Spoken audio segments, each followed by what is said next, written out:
भक्ति शास्त्र की कक्षा के अंदर आज हम 5वें अध्याय के 12वें श्लोक के बाद 12वें श्लोक से चर्चा आरंभ करेंगे। 12वां श्लोक इस प्रकार है। युक्त युक्त कर्म फलम त्यक्त्वा युक्त कर्म फलम त्यक्त्वा शांतिम आपनोति नैष्टिकीम शान्तिम आपनोति नैष्ठिकीम्। अयुक्त काम कारेण अयुक्त कामकारेण फले सक्तो निबध्यते। फले सक्त निबध्यते। इसका अनुवाद इस प्रकार है। निश्चल भक्त शुद्ध शांति प्राप्त करता है क्योंकि वह समस्त कर्म फल मुझे अर्पित कर देता है। किंतु जो व्यक्ति भगवान से युक्त नहीं है और जो अपने श्रम का फल कामी है वह बंध जाता है। हम्म तो ये जो श्लोक है, इस श्लोक का में दो चीजें बताई गई हैं। एक तो जो कर्म योगी है या जो भक्ति योगी है, वो जब उसका जैसे पिछले श्लोक में हमने पढ़ा था कि जो योगी होते हैं, पढ़ा था ना, योगी जो भक्ति योगी मतलब भक्ति योगी, वो क्या करते हैं? शरीर से, मन से, वाणी से, नहीं, शरीर से, मन से, बुद्धि से और इंद्रियों से अपने शुद्धिकरण के लिए, आत्म शुद्धि के लिए कार्य करते हैं। तो अर्जुन के मन में ये डाउट आया कि जो आत्म शुद्धि के लिए कार्य करते हैं उनको क्या लाभ मिलता है? आत्म शुद्धि उनकी हो रही है, उससे उनको क्या मिलेगा? तो भगवान बोलते हैं शांतिम आपनोति नैष्टिकीम, नैष्टिक शांति मिलेगी। और जो मतलब आत्म शुद्धि के लिए कार्य नहीं करते, तो मतलब जो सेल्फ प्यूरिफिकेशन के लिए कार्य नहीं करते, इंद्रिय तृप्ति के लिए करते हैं, उनको क्या नुकसान होगा? वो भगवान बता रहे हैं क्या? बंध जाता है। अब उसको हम डिस्कस करेंगे कैसे बंध जाता है क्या। ठीक है, समझ में आया ना? तो इसका ये पिछले श्लोक से लिंक है। तो भगवान इस श्लोक में क्या बताते हैं? सबसे पहले है युक्त कर्म फलम तक्त्वा। युक्त कर्म फलम तक्त्वा। तो युक्त शब्द यहाँ पर जो है भगवान क्या बोल रहे हैं? योग युक्त व्यक्ति कर्म फल का त्याग करके। कर्म फल मतलब कर्म फल, त्यक्तवा मतलब त्याग करके, युक्त मतलब योग युक्त। अब थोड़ा ध्यान देना है, जो मैं बताऊंगा उसको सुनना है ध्यान से। छठे और सातवें नंबर श्लोक में भगवान ने भक्ति योगी के लिए योग युक्त शब्द का प्रयोग किया था। छठे और सातवें श्लोक को आप देखेंगे, मैंने बताया था उस समय भक्ति योगी के लिए भगवान ने शब्द यूज किया था योग युक्त। और आठवें और नौवें श्लोक में भगवान ने कर्म सन्यासी के ये लिए शब्द यूज किया था युक्त। ठीक है, तो वो उस जगह योग युक्त शब्द का अर्थ क्या था? कर्म योगी या भक्ति योगी। और युक्त शब्द का अर्थ क्या था? कर्म सन्यासी। लेकिन आज का जो श्लोक है उसमें भगवान युक्त शब्द प्रयोग कर रहे हैं कर्म योगी या भक्ति योगी के लिए, और अयुक्त शब्द प्रयोग कर रहे हैं भौतिकवादी व्यक्ति के लिए। तो ये एक ही शब्द के अनेक अर्थ निकलते हैं अलग अलग सेंस में, तो इसे कंफ्यूज नहीं होना, इसलिए मैं बता रहा हूं। तो भगवान यहाँ पर युक्त शब्द का प्रयोग कर रहे हैं किसके लिए? योग युक्त या भक्ति योगी या कर्म योगी के लिए। और अयुक्त शब्द प्रयोग कर रहे हैं किसके लिए? भौतिकवादी व्यक्ति के लिए। भगवान ने डिफरेंस क्यों लिया दो शब्दों में? ये डिफरेंस इसलिए लिया, जैसे एक तो होता है भक्ति योगी, एक होता है भौतिकवादी, दोनों में 180 डिग्री का डिफरेंस है। वैसे ही युक्त और अयुक्त शब्द में 180 डिग्री का डिफरेंस है, मतलब दोनों अपोजिट है ना। तो वैसे ही इसलिए भगवान ने शब्द चूज किया। तो यहां पर भगवान कह रहे हैं कि भक्त अपने कर्म फलों का त्याग करता है। ठीक है, प्रभुपाद जी तात्पर्य में लिखते हैं कि जो व्यक्ति कृष्ण के प्रति आसक्त रहकर उन्हीं के लिए कर्म करता है, मतलब कृष्ण से आसक्त है, उन्हीं की उन्हीं के लिए कर्म करता है, खाता है कृष्ण के लिए, कार्य करता है कृष्ण के लिए, सब कुछ कृष्ण के लिए करता है, वो क्या है? प्रभुपाद जी लिख रहे हैं निश्चय ही मुक्त पुरुष है और उसे कर्म फल की कोई चिंता नहीं रहती। ठीक है, तो जो भक्त होते हैं वो कृष्ण की प्रसन्नता के लिए कार्य करते हैं, और उनके लिए कर्म का यही फल है कि कृष्ण प्रसन्न हो जाए, उनको कर्म का फल मिल गया बस। चाहे वास्तविक कर्म का फल वो ना आए जो आना चाहिए था, लेकिन उनके लिए रिजल्ट क्या है? कृष्ण प्रसन्न हुए कि नहीं। कृष्ण प्रसन्न होने चाहिए, गुरु प्रसन्न होने चाहिए, दैट्स ऑल। पर चाहे फेलियर हो जाए, कोई प्रचार के लिए निकले, उतने लोग नहीं आए, कोई बात नहीं, गुरु कृष्ण प्रसन्न है कि नहीं, बस काम हो गया। समझ में आया आपको?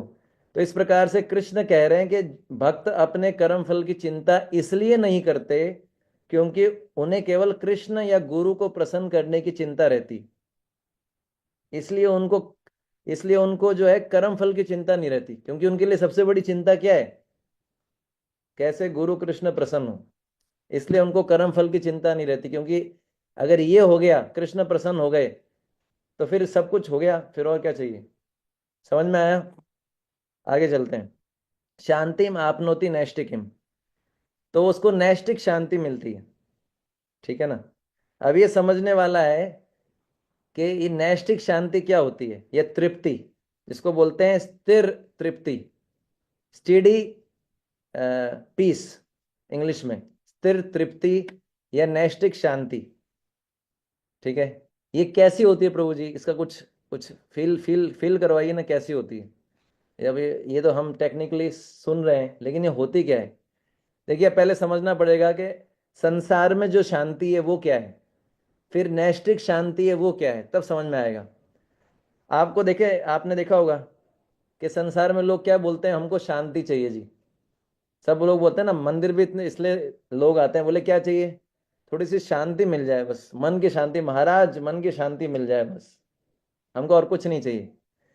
तो वैसा क्यों बोलते हैं?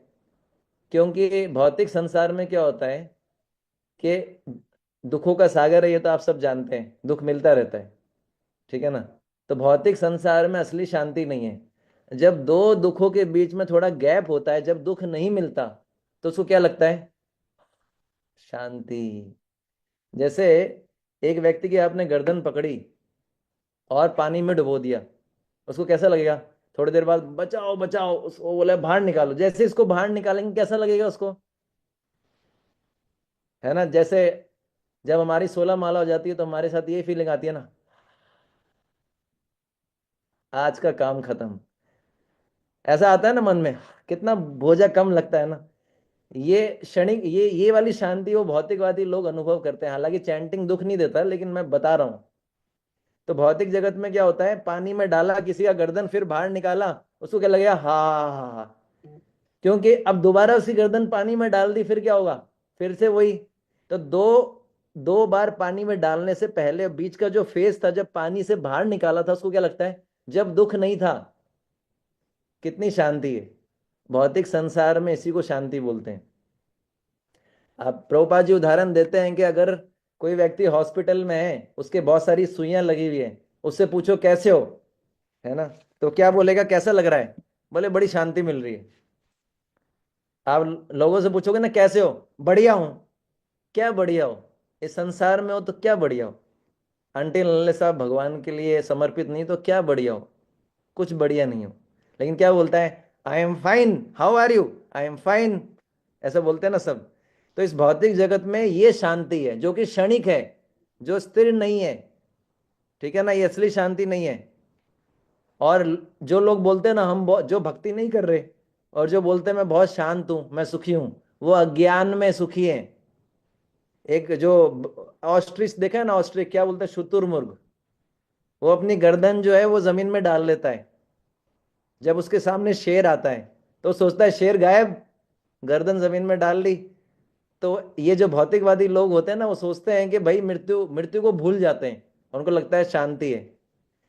लेकिन वास्तव में मृत्यु को भूलने से मृत्यु खत्म हो जाएगी। खत्म हो गई बच गए क्या मृत्यु से? नहीं बचे। अज्ञान के कारण इसको बोलते हैं शांति। पर भगवान यहां पर जो नैष्टिक शांति की बात कर रहे हैं, वो कौन सी शांति है? वो कभी खत्म ना होने वाली शांति है। सुखदेव गोस्वामी, परीक्षित महाराज परीक्षित महाराज जब सुखदेव गोस्वामी से कथा सुन रहे थे, 10वें स्कंद भागवत के पहले अध्याय के 13वें श्लोक में बोलते हैं परीक्षित महाराज कि हे मुने, आपके मुख से निकलती हुई कृष्ण कथा को सुनते हुए इतनी अधिक तृप्ति का अनुभव कर रहा हूं कि जल भी ना ग्रहण करते हुए मुझे भूख और प्यास की कोई बाधा नहीं हो रही है। वो कथा सुन रहे हैं, उनको इतना अधिक सेटिस्फेक्शन मिल रहा है, उनको जल भी नहीं चाहिए, उनको प्यास भी नहीं लग रही, भूख भी नहीं लग रही। इसको बोलते हैं तृप्ति। समझ में आया? ये है असली तृप्ति। शरीर की डिमांड्स परेशानी नहीं करती, एक अलग लेवल पे उसको सेटिस्फेक्शन मिल रहा है। इसको बोलते हैं आत्मा का भोजन। प्रभुपाद जी बोल रहे हैं कि सारा आध्यात्मिक संसार, सारा संसार आध्यात्मिक प्यास के कारण कष्ट उठा रहा है। मतलब आध्यात्मिक रूप से सब भूखे हैं, सबको कृष्ण कथा चाहिए, कृष्ण नाम चाहिए, लेकिन सब प्रॉपरली डाइट नहीं ले रहे हैं आत्मा का, इसलिए दुखी हैं। शरीर के लिए तो हट्टे खट्टे हो जाते हैं, मोटे ताजे खूब खाते हैं, लेकिन कृष्ण कथा सुनते नहीं है, कृष्ण नाम लेते नहीं है प्रॉपरली सफिशिएंट क्वालिटी और क्वांटिटी में, तो इसलिए जो है कमजोर हो जाते हैं आध्यात्मिक रूप से। तो ये है तृप्त, नैष्टिक शांति, ये वाला जो मैंने बताया। फिर आगे आगे भगवान बोलते हैं अयुक्त काम कारेण, कि भौतिकवादी व्यक्ति क्या होता है, अयुक्त है, भगवान से जुड़ा हुआ नहीं है, तो काम कारेण, कामना के बंधन में फंसा हुआ है ना। कामना का अर्थ है इच्छाएं। काम बोलते हैं ना, काम, काम ऐसा क्रोध ऐसा, ये काम केवल वो वाला काम नहीं है जो स्त्री पुरुष में के प्रति होता है, वो नहीं है। ये काम मतलब इच्छाएं, बहुत सारी भौतिक इच्छाएं। तो भगवान कृष्ण बोलते हैं क्या, जो भक्त होता है वो कृष्ण के परायण होता है, कृष्ण के आश्रित होता है, लेकिन ये जो अभक्त होता है, भौतिकवादी व्यक्ति, ये काम के परायण होता है। और काम हमारा सबसे बड़ा शत्रु है। काम हमारा सबसे बड़ा शत्रु है। तीसरा अध्याय भगवत गीता का 37वां श्लोक, काम को भगवान सारे प्राणियों का शत्रु बताते हैं। तो जब कोई व्यक्ति शत्रु के आश्रित होगा तो क्या वो सुखी रह सकता है? अगर आप शत्रु पे विश्वास कर लो तो शत्रु क्या करेगा, सुखी रहने देगा आपको? और भगवान बोलते हैं 5वें अध्याय के 29वें श्लोक में आगे आएगा कि मैं सभी का मित्र हूं। तो भगवान बोलते हैं जो मेरे भक्त होते हैं मेरे आश्रित होते हैं, और जो अभक्त होते हैं वो काम के आश्रित होते हैं।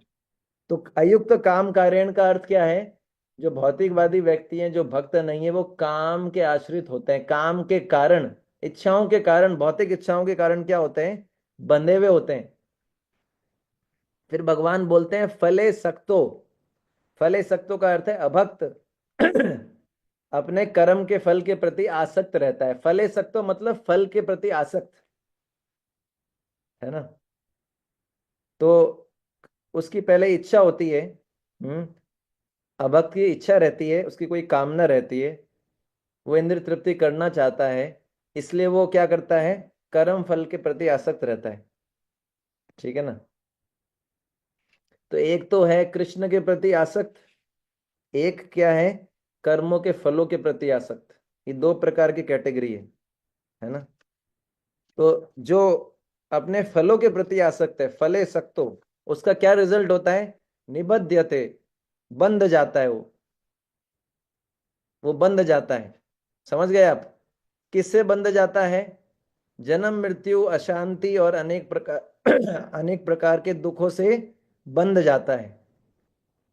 यानी जो काम के आश्रित होता है, अपनी कामनाओं के वशीभूत होकर अपनी इच्छाओं को पूरा करने के लिए कर्म फलों को भोगना चाहता है, वो किससे बंध जाएगा, जन्म मृत्यु के चक्र से बंध जाएगा, अशांति से बंध जाएगा, अनेक प्रकार के दुखों से बंध जाएगा। ठीक है ना, ये बताया गया है। तो प्रहलाद महाराज भी 7वें स्कंद भागवत के 5वें अध्याय के 30 नंबर श्लोक में यही बोलते हैं कि जो भौतिकवादी जीवन है, भौतिकवादी जीवन, ठीक है, जो व्यक्ति भौतिकवादी जीवन के प्रति बहुत ज्यादा आसक्त है और अपनी अनियंत्रित इंद्रियों के कारण नरक की तरफ बढ़ता जा रहा है, वो क्या है, पुनः चर्वित चर्विता नाम, बार बार चबाए हुए को चबाता है ना। मतलब उसको सुख नहीं मिल रहा है भौतिक संसार में, लेकिन बार बार सुख प्राप्त करने का प्रयास कर रहा है। जैसे गन्ने का जो बचा हुआ जो होता है ना, गन्ने का जूस निकलने के बाद जो बचा हुआ रेसिड्यू होता है, उसको चबाने से कुछ होता है, लेकिन च्युइंगम जो कितनी बार चबा लो उसको चबाते रहो भौतिक, ये अच्छा उदाहरण है मटेरियल सर्किल में। तो वैसे ही ये जो लोगों को सुख नहीं मिलता संसार में, लेकिन फिर भी वही वही जो है आहार निद्रा भय मैं तो उनके पीछे भागते रहते हैं, चबाए हुए को पुनः चबा रहे हैं, है ना। क्यों? तो उसके बारे में प्रहलाद महाराज बोलते हैं उनमें ना तो किसी के उपदेश से, ना अपने आप से, ना आपस में प्रयास करने पर भी कृष्ण के प्रति रुचि जागृत होती है। आप समझ गए। तो जो इंद्र तृप्ति के पीछे भाग रहा है ना, उसको कभी शांति नहीं मिल सकती, ये उसका सबसे बड़ा नुकसान है। और जो सेल्फ प्यूरिफिकेशन के पीछे भाग रहा है, जो सेल्फ प्यूरिफिकेशन के लिए कार्य करता है, उसको नैष्टिक शांति मिलती है।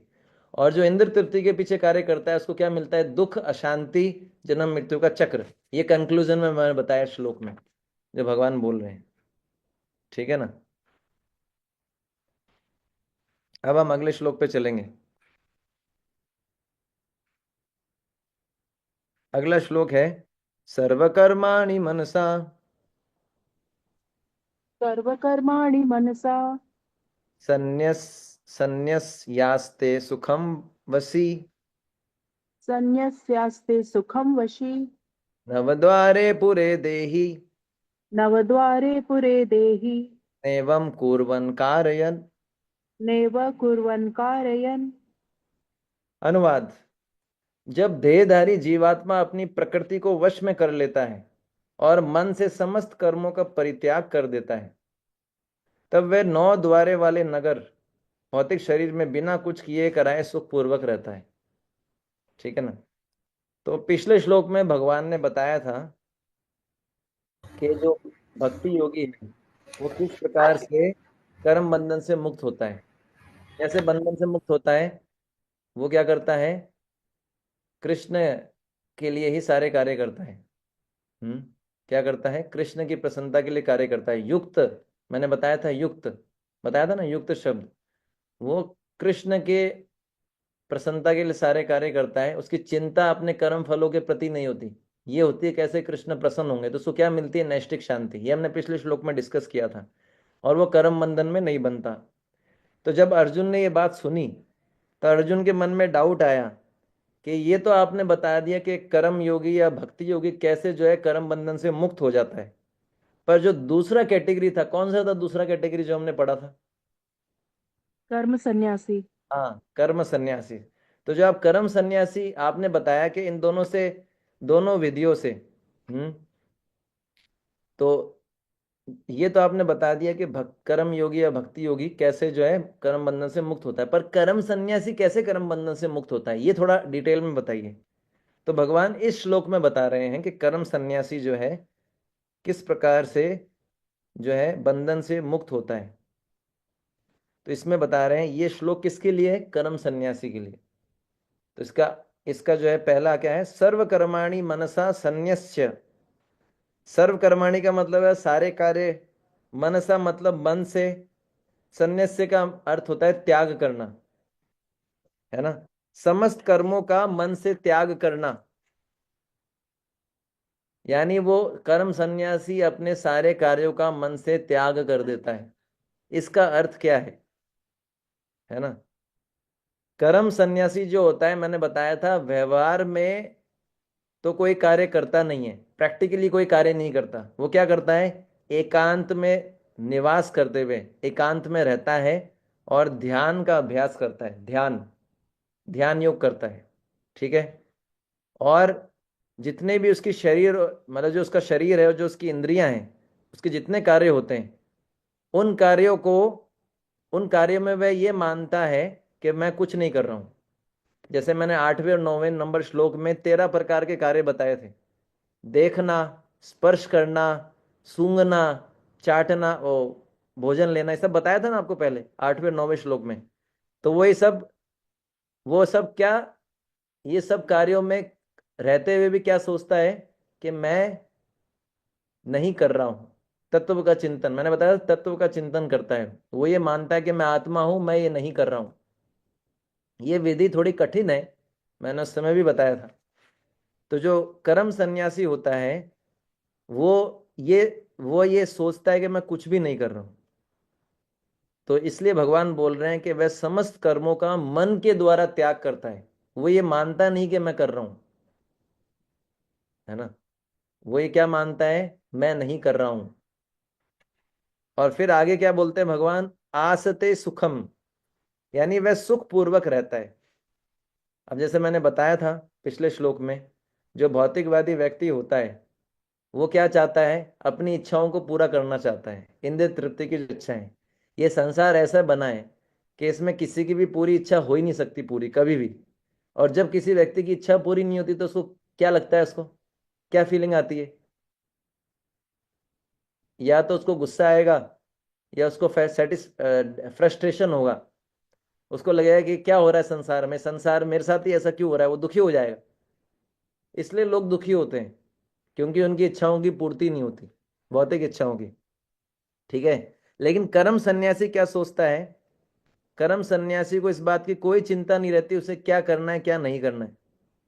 शरीर और इंद्रियों के कार्य ऑटोमेटिकली अपने आप, वो ये सोच है ना, वो अपने आप होते हैं। ठीक है ना। तो अब उसका थॉट प्रोसेस क्या है वो हम समझेंगे। कर्म सन्यासी यही सोचता है कि उसके शरीर में जो भौतिक इंद्रियां हैं अपने अपने विषयों में कार्य कर रही हैं। वो अपने आप को अलग देखता है, इंद्रियों से अलग देखता है, शरीर से अलग देखता है। ठीक है। तो जो सामान्य व्यक्ति है, जो इंद्रिय भोग करना चाहता है, वो दुखी रहता है जब उसकी इच्छा पूरी नहीं होती। लेकिन कर्म सन्यासी जो है वो दुखी नहीं रहता। क्यों? क्योंकि वो मानता है कि मैं शरीर हुई नहीं, मैं मन हुई नहीं। अगर उसकी इच्छा पूरी नहीं होती वो दुखी नहीं होता, वो भोगना चाहता ही नहीं है। ठीक है ना। तो कर्म सन्यासी भौतिक सुख प्राप्त करने की कोशिश नहीं करता। और जब वो भौतिक सुख प्राप्त करने की कोशिश ही नहीं करेगा, जब उसकी भौतिक सुख प्राप्त करने की इच्छा ही नहीं है, तो जब उसकी इच्छा पूरी नहीं होगी तो उसको दुखी नहीं होगा। सारा प्रॉब्लम इसलिए संसार में दुख इसलिए होता है क्योंकि हमारी इच्छाएं रहती हैं, और वो इच्छा नहीं पूरी होती तो क्या होता है? क्या होता है? दुख होता है, अरे मेरी इच्छा पूरी नहीं हुई। आप समझ गए? जैसे हमारी इच्छा है कि मेरे अच्छे नंबर आने चाहिए, विद्यार्थी सोचता है मेरे इस एग्जाम में अच्छे नंबर आने चाहिए। ये सोच सोच के उसको एंजाइटी होती है, मेरे अच्छे नंबर नहीं आएंगे तो, मेरे अच्छे नंबर नहीं आएंगे तो, मैं फेल हो गया तो। तब वो क्यों चिंता में है? क्योंकि उसकी इच्छा है कि अच्छे नंबर आए। राइट। अगर वो ये इच्छा ना रखे तो टेंशन होगी, प्रभु जी क्या बात कर रहे हो, फिर तो वो पढ़ाई नहीं करेगा। क्योंकि हम स्टार्टिंग से ऐसे ही करते हुए आए हैं। हमको ऐसे मोटिवेट किया गया कि भाई फल अच्छा मिलेगा, मेहनत करो। तो हम फलों को भोगना चाहते हैं। हमको ऐसा ट्रेनिंग ही नहीं दिया गया भैया कृष्ण प्रसन्न होंगे इसलिए पढ़ो।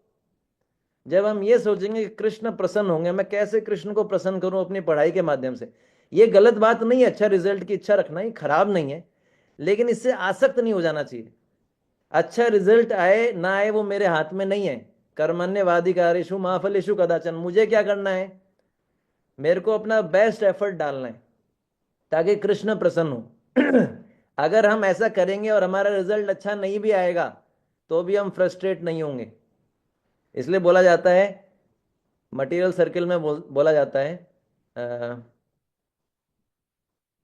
Success is not only in the trophy won, it is also in the race run.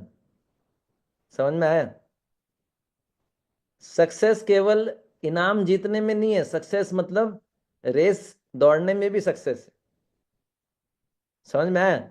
भगवान ये तो बोलते हैं कर्मण्येवाधिकारेषु मा फलेषु कदाचन। समझ में आया?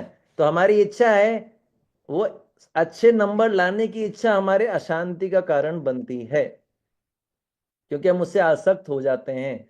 आना ही चाहिए, क्यों नहीं आ रहा? समझ पा रहे हैं आप? तो जो कर्म सन्यासी होता है वो इस तरह की कोई इच्छा नहीं रखता। वो किसी प्रकार की इच्छा रखता ही नहीं है भोग की, किसी भी प्रकार की। इसलिए वो सुखी रहता है, क्योंकि इच्छा पूरी होती नहीं है संसार में सारी, और वो इच्छा ही नहीं करता, तो दुख होगा ही क्यों? समझ में आ रहा है आपको? फिर आगे शब्द आया वशी। वशी शब्द का अर्थ होता है संयमी। तो कर्म संन्यास की विधि के अंदर व्यक्ति के अंदर इतनी योग्यता होनी चाहिए कि वह अपनी मन और इंद्रियों को वश में करें। वशी का मतलब मन और संयमी, संयमी मतलब मन और इंद्रियों को संयम में रखे।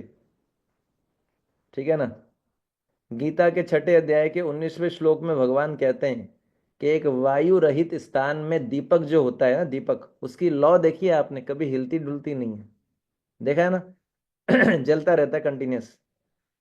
तो जिस योगी का मन वश में होता है वह आत्म तत्व के ध्यान में सदैव स्थिर रहता है। फिर भगवान बहुत सुंदर श्लोक बोलते हैं, छठे अध्याय के 20 से और 23 नंबर श्लोक में बोलते हैं कि जिसका मन योगाभ्यास के द्वारा पूर्णतया संयमित हो गया है, वह अपने शुद्ध मन से अपने आप को देख सकता है, अपने आप में आनंद उठा सकता है। सुखम आत्यांतिकम यत्तद् बुद्धिग्राह्य मतेन्द्रियम वेति यत्न चैवयम स्थितः चलति तत्वतः। 6.21। और ऐसे करके धीरे धीरे वो इस प्रकार के सुख की अवस्था को प्राप्त कर सकता है, उसको और कोई दूसरा लाभ दिखता ही नहीं है। ये सब मैं इसलिए बता रहा हूं, ये सब मैं क्यों बता रहा हूं, इतने श्लोक और ये सब ये बताना चाहता हूं कि कर्म संन्यास की विधि जिसको पालन करनी है ना, उसका मन और इंद्रियों में बहुत अधिक संयम होना चाहिए, कंट्रोल होना चाहिए, वरना कर्म संन्यास की विधि पालन नहीं कर पाएगा। इतना आसान नहीं है। इसलिए जब तक व्यक्ति अपने मन और इंद्रियों को पूर्णतया वश में ना कर ले, जो कर्म संन्यास की विधि या जो ध्यान की विधि है वो बहुत कठिन है, बहुत कठिन। इसलिए जब छठे अध्याय के 33वें श्लोक में भगवान ने ध्यान योग के बारे में बताया अर्जुन को, तो अर्जुन ने बोला, आपने जिस योग पद्धति का वर्णन किया है मेरे लिए क्या है, इम्प्रैक्टिकल है, अव्यवहारिक है और असहनीय है। क्यों? क्योंकि मेरा मन तो बहुत चंचल है और अस्थिर है। तो इसलिए बताया गया है कि जो कर्म संन्यास की विधि है, जिसमें व्यक्ति व्यवहारिक कार्य नहीं करता, केवल ध्यान करता है और मन ही मन सोचता है मैं कुछ नहीं कर रहा हूं, यह उसी व्यक्ति के लिए संभव है जिसका मन और इंद्रियों पे पूरा नियंत्रण है। कुछ लोग ऐसे होते हैं पर वो बहुत विरले लोग हैं। ज्यादातर हम जैसे लोग जो हैं, अगर मान लीजिए हमको बोल दिया जाए ध्यान करो, है ना, जैसे आज एकादशी थी, 25 माला में 3 घंटा लगता है, 2 घंटा माला करते हैं, घंटा सोते हैं। हमको अगर ध्यान करने के लिए बिठा दिया जाए तो क्या होगा, बैठे बैठे सो जाएंगे। तो ध्यान कर सकते हैं हम। इसलिए जो है ये बताया गया प्रैक्टिकल भक्ति योग। तो इसलिए जो है फिर आगे बोलते हैं, नव द्वारे पूरे देही। देह के अंदर, नव द्वार मतलब 9 द्वार, पूरे देही मतलब इस जो है पुर में, इस नगर में। देही मतलब आत्मा जिस शरीर में रहता है उसके कितने द्वार हैं, 9 द्वार हैं। कौन कौन से आप सबको पता है? हाँ, ये रही आंख, ये रहे कान, ये रही नाक, ये रही जीभ, ठीक है ना। तो ये सिर्फ सबको पता है, इसको ज्यादा मैं डिटेल में नहीं बताऊंगा। श्रीमद् भागवतम में चतुर्थ चतुर्थ स्कंद 4th चैप्टर के 25वें अध्याय में बताया गया है कि 7 द्वार ऊपर होते हैं, 2 कान, 2 आंख, इसको काउंट करेंगे टोटल 7, 2 नाक, मुंह, ठीक है। और नीचे 2 द्वार होते हैं, टोटल कितने हो गए, 9, 7 ऊपर 2 नीचे। और इन 7 द्वारों, ये 7 द्वारों का जो जीवात्मा है वो क्या है, इस नगर में रहता है। इस शरीर को एक नगर बताया गया है। आप अभी भी पुराने शहरों में जाएंगे ना तो वहां गेट होते थे, गेट, बड़े बड़े गेट। जैसे हमारे यहाँ पर है कोर्ट गेट, बीकानेर में एक है कोर्ट गेट, बहुत बड़ा गेट। तो बड़े बड़े गेट होते थे, वो गेट जब कोई बाहर से आक्रमण करता था तो गेट बंद कर देते थे, तो नगर के अंदर ना घुस पाए। समझ में आया?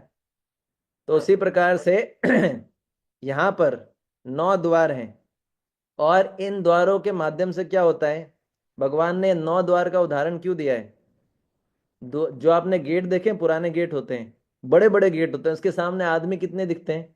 और यह जो नगर होता है, ठीक है ना, नगर में रहने वाले मनुष्य का, है ना, नगर का साइज कितना बड़ा और मनुष्य कितने छोटे हैं, वैसे ही ये जो शरीर कितना बड़ा है और आत्मा का साइज कितना है, 1/10,000 ऑफ द, है ना, एक बाल के 100 हिस्से, टिप के उसके भी 100 हिस्से। तो इसलिए भगवान ने उदाहरण लिया है।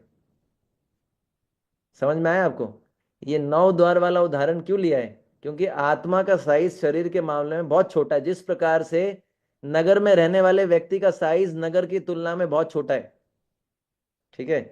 तो ये 9 द्वार मैंने बताए, इस 9 द्वारों के माध्यम से जीव जो है भोगना चाहता है अनेक प्रकार के सुख, भौतिक सुख। जीवा से बढ़िया टेस्ट करना चाहता है, कानों से अच्छा संगीत सुनना चाहता है, ये तो आपको पता ही है। इसलिए प्रकृति ने सुविधा दी है, 9 छिद्रों वाला शरीर दिया है, तुमको सुख भोगना है, तुम भोग के ट्राई करो, भौतिक सुख ट्राई करो भोग के।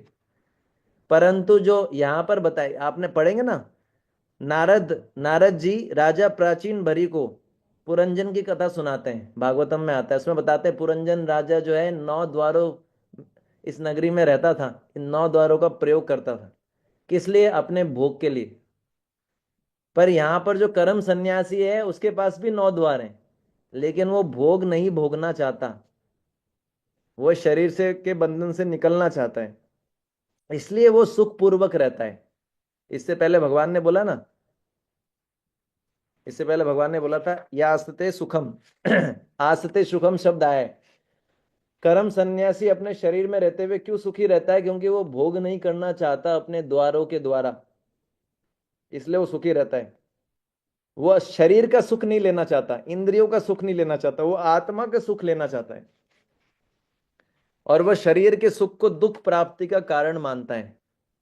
शरीर का जो सुख है वो दुख में बदल जाता है ना। जैसे बहुत बहुत भूख लगी है, आपके सामने गुलाब जामुन रख दिया, को बड़ा कोई देख भी नहीं रहा आपको, आप कुछ गुलाब जामुन खाओगे, पहले आपको बड़ा आनंद आएगा, फिर जब ज्यादा खा लोगे तो वो जो सुख था वो दुख में कन्वर्ट हो जाएगा। समझ में आया ना? तो ये जो सुख होता है शरीर का, ये दुख भी बन जाता है। तो इसलिए वो जानता है इस चीज को कि शरीर का सुख दुख बनेगा, इसलिए वो सुख नहीं भोगना चाहता। अगर हम भी थोड़ा डरें कि भाई शरीर का सुख, जब भी सुख शरीर के सुख के पीछे भागेंगे तो इंद्रियों के सुख के पीछे वो क्या बन जाएगा? दुख। तो ऐसे करके अपने आप को बचा सकते हैं। फिर आगे क्या बोलते हैं? ना एव कुर्वन, अर्थात कुछ नहीं करते हुए। तो आत्मज्ञानी व्यक्ति, कर्म सन्यासी व्यक्ति, वो अपने शरीर से अपनी पहचान नहीं करता है, ठीक है ना, और अपने शरीर के बंधन से या जन्म मृत्यु के बंधन से छूटना चाहता है। इस कारण से वो जो है इंद्रियों का भोग नहीं करता। ठीक है ना। वो शरीर से, वो इंद्रियों से भोग नहीं करता। इसलिए आप जाओगे ना, जो मायावादी सन्यासी हैं या जो इस तरह के लोग ज्ञान योगी हैं, वो ज्यादा भोग कर, वो जो ना डरते हैं, वो अकेला रहना चाहते हैं, वो बढ़िया भोजन नहीं करते, वो एकदम जो है सॉफ्ट गद्दे पे नहीं सोएंगे, वो पत्थर पे सोते हैं, बहुत तपस्या करते हैं, क्योंकि उनको लगता है मैं बंधन में फंस जाऊंगा। समझ में आया? आप देखना कभी कोई जो बहुत कट्टर मायावादी सन्यासी है ना, वो बहुत कठोर भोजन करने में बहुत कठोर नियम पालन करते हैं, है ना। हमारी तरह नहीं, छोला पूड़ी, राजमा, है ना, पकौड़ी, है ना, बहुत कंद मूल, और इतने इतने व्रत करते हैं। हमारी तरह नहीं एकदम एसी चला के एकदम सॉफ्ट गद्दे पे सोएंगे, नहीं, पत्थर पे सोते हैं एकदम, बिल्कुल कोई सॉफ्ट नहीं, बहुत तपस्या करते हैं। तो ये मार्ग जो है कठिन है। तो इस प्रकार से वो क्या करता है? शरीर के किसी भी द्वार का उपयोग भोगों को भोगने के लिए नहीं करता है, इसलिए वो कुछ भी नहीं करता है। इसलिए बोला गया है ना एव कुर्वन, वो कुछ नहीं करता है। और अगर यही कर्म सन्यासी कृष्ण चेतना में थोड़ा उन्नत हो जाए, अगर यही कर्म सन्यासी अगर किसी प्रकार से कृष्ण चेतना में आ जाए या अधिक उन्नत हो जाए, तो वो शरीर में रहते हुए भी कृष्ण का स्मरण कर सकता है और शरीर के बंधन से बाहर निकल सकता है। ठीक है। पर प्रॉब्लम क्या है? वो केवल जीव, मैंने बताया था, वो जीव का ज्ञान होता है उसको, भगवान के बारे में कुछ ज्ञान होता ही नहीं उसको। वो जीव तत्व का चिंतन करता है, कृष्ण तत्व का चिंतन नहीं करता है। पहले बता चुका हूं मैं। फिर आगे भगवान बोलते हैं ना कार्यन, कुछ भी नहीं करवाते हुए। तो भगवान बोल रहे हैं कि जो आत्मज्ञानी व्यक्ति या कर्म सन्यासी है, वह शरीर में रहता हुआ अपनी इंद्रियों से अपने भोग के लिए कुछ भी कार्य नहीं करवाता। सामान्य व्यक्ति क्या बोलेगा? जब उसको कोई बढ़िया खाने की चीज दिखेगी तो क्या करेगा? अपने पैरों को बोलेगा चलो मेरे को ले चलो, मेरे को बढ़िया खाना है।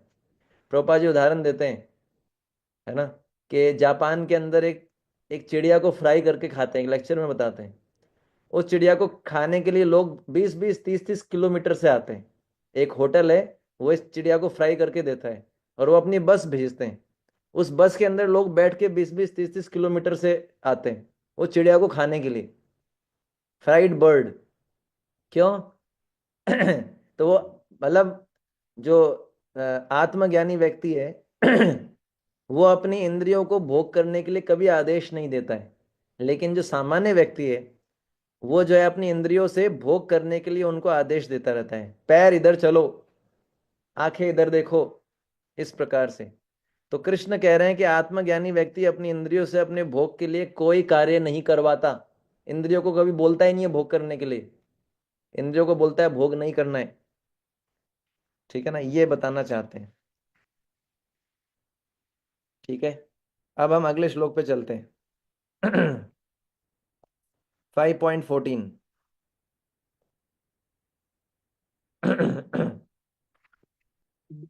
ना कर ना कर्तृत्वम ना कर्माणि न न कृतं त्वमन कर्माणि कर्मणि लोकस्य सृजति प्रभु लोकस्य सृजति प्रभुः लोकस्य ना कर्म फल संयोगम न कर्मफलं संयोगं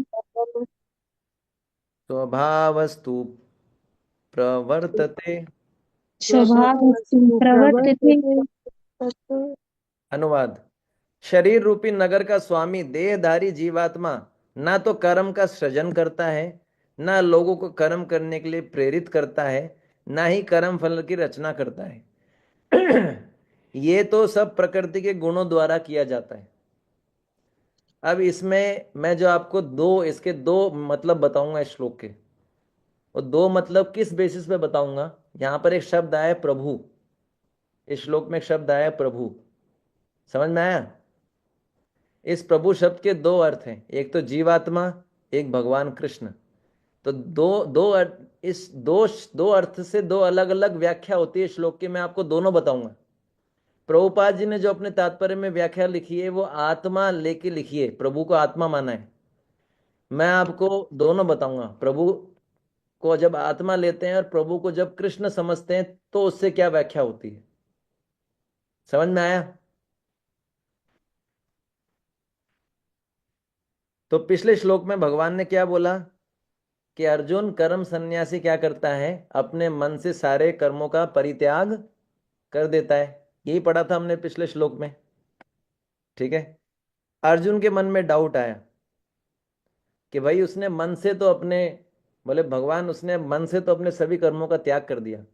जब मन से अपने कर्म सभी कर्मों का त्याग कर दो कि मैं नहीं कर रहा हूं, तो जो वो कर्म करता है वो कौन करवाता है। अर्जुन का डाउट यह था कि आपने मन से तो बोल दिया कि वो अपने कर्मों का त्याग कर देता है, मैं नहीं कर रहा हूं, मैं नहीं कर रहा हूं। फिर वो जो जो भी कार्य करता है वो कौन करवाता है। क्योंकि हम कोई भी कार्य करते हैं उसमें हमारा भाव क्या रहता है, मैं करता हूं। होता है ना, मैं कर रहा हूं मैं। इसलिए हमको कर्म बंधन लगता है, क्योंकि हम मानते हैं मैं कर रहा हूं।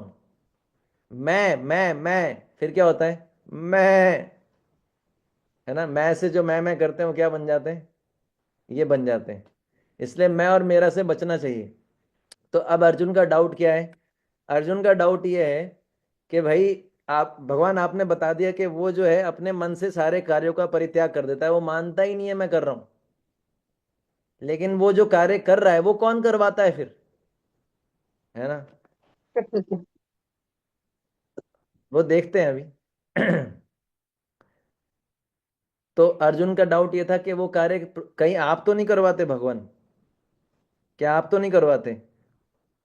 भाई जब मन मन से उसने त्याग कर दिया तो कौन, तो भगवान बोल रहे हैं क्या, स्वभावस्तु प्रवर्तते, स्वभावस्तु प्रवर्तते। ठीक है ना। तो भगवान बोल रहे हैं क्या, मैं किसी भी, अब मैंने इसकी व्याख्या सबसे पहले करूंगा प्रभु शब्द का अर्थ कृष्ण मान के, फिर मैं आपको आत्मा मान के बताऊंगा। ठीक है। तो भगवान बोलते हैं ना कर्त कर क्या है, ना कर्तृत्वम ना कर्माणि लोकस्य सृजति प्रभु। यहां पर ना शब्द जो है दो बार आया है। ठीक है ना। ना शब्द दो बार आया है। तो भगवान क्या बोलना चाहते हैं कि जीवों का जो कर्तापन है, ना कर्तृत्वम, है ना। जीवों के अंदर जो कर्तापन का भाव है उसको मैं उत्पन्न नहीं करता हूं। और दूसरा, ना कर्माणि, जीवों के जो कर्म है उसको मैं उत्पन्न नहीं करता हूं। भगवान क्या बोल रहे हैं, जीवों का जो कर्तापन है कि मैं कर रहा हूं, जीव सोचता है मैं कर रहा हूं, उसको मैं उत्पन्न नहीं करता हूं अर्जुन। और जीवों के जो कर्म है उसको मैं नहीं उत्पन्न करता। इसका मतलब मैं ना तो जीवों के अंदर कर्तापन उत्पन्न करता हूं, ना मैं जीवों से कर्म करवाता हूं। ठीक है ना। तो अब जो है यहां पर भगवान कृष्ण को प्रभु बोला गया। प्रभु, प्रभु शब्द के कई अर्थ होते हैं। एक अर्थ होता है ऐसा व्यक्ति जो परम स्वतंत्र है, भगवान के लिए एक शब्द आता है स्वराट। भगवत गीता के भागवतम के पहले स्कंद के पहले अध्याय का पहला श्लोक, स्वराट। स्वराट क्यों? क्योंकि ऐसा व्यक्ति जो परम स्वतंत्र है, भगवान परम स्वतंत्र है ना। भगवान के ऊपर कोई नहीं है।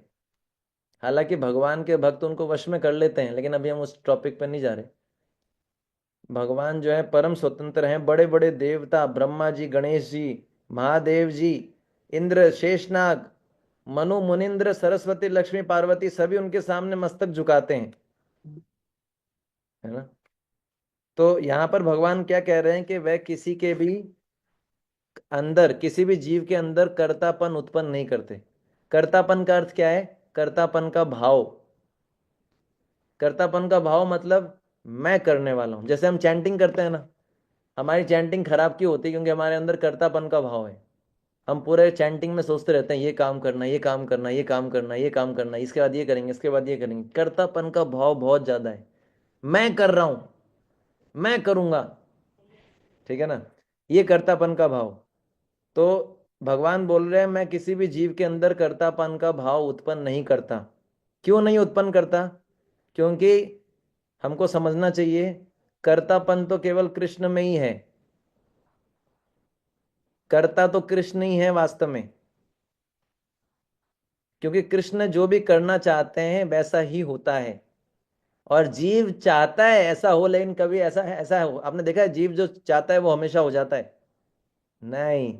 भगवान जो इच्छा करते हैं वो तुरंत वैसा ही होता है, पर जीव जो इच्छा करता है जरूरी नहीं वैसा हो। इससे पता लगता है कि जीव वास्तविक कर्ता नहीं है। कर्ता वो होता है जो इच्छा करे तुरंत वो हो जाए। तो कृष्ण की अनुमति के बिना जीव की इच्छा भी पूरी नहीं हो सकती। तो परम कर्ता कौन है? कृष्ण है। परम कर्ता कौन है? कृष्ण है। और कर्तापन केवल कृष्ण में है, अन्य किसी में कर्तापन नहीं हो सकता। इसलिए वो बोला जा रहा है, भगवान बोल रहे हैं कि जीव के अंदर कर्तापन मैं उत्पन्न नहीं करता। जीव कर्ता बन ही नहीं सकता। कर्ता तो मैं हूं, असली कर्ता तो मैं हूं। और अगर हम कृष्ण को कर्ता मानते हैं और अपने आप को उनके अधीन मानते हैं, उनकी सेवा करते हैं, तो हम सुख पूर्वक रह सकते हैं। लेकिन अगर हम अपने आप को कर्ता मानेंगे और सोचेंगे कि मैं करवाने वाला हूं, तो फिर वो उसका दुख शुरू हो जाएगा। इसी को बोला गया है 7वें अध्याय के 14वें श्लोक में, है ना। जो जो लोग दुखी रहते हैं संसार में, जो अपने आप को स्वतंत्र कर्ता समझते हैं, हम कर्ता हैं एक तरीके से देखा जाए, लेकिन हम सबॉर्डिनेट हैं कृष्ण के। हम वास्तविक कर्ता नहीं है। हम क्या हैं? हम कंट्रोलर नहीं है। हम क्या है? कॉपरेटर। इंग्लिश में बोला जाता है कॉपरेट करना। हम असली में कंट्रोलर नहीं है।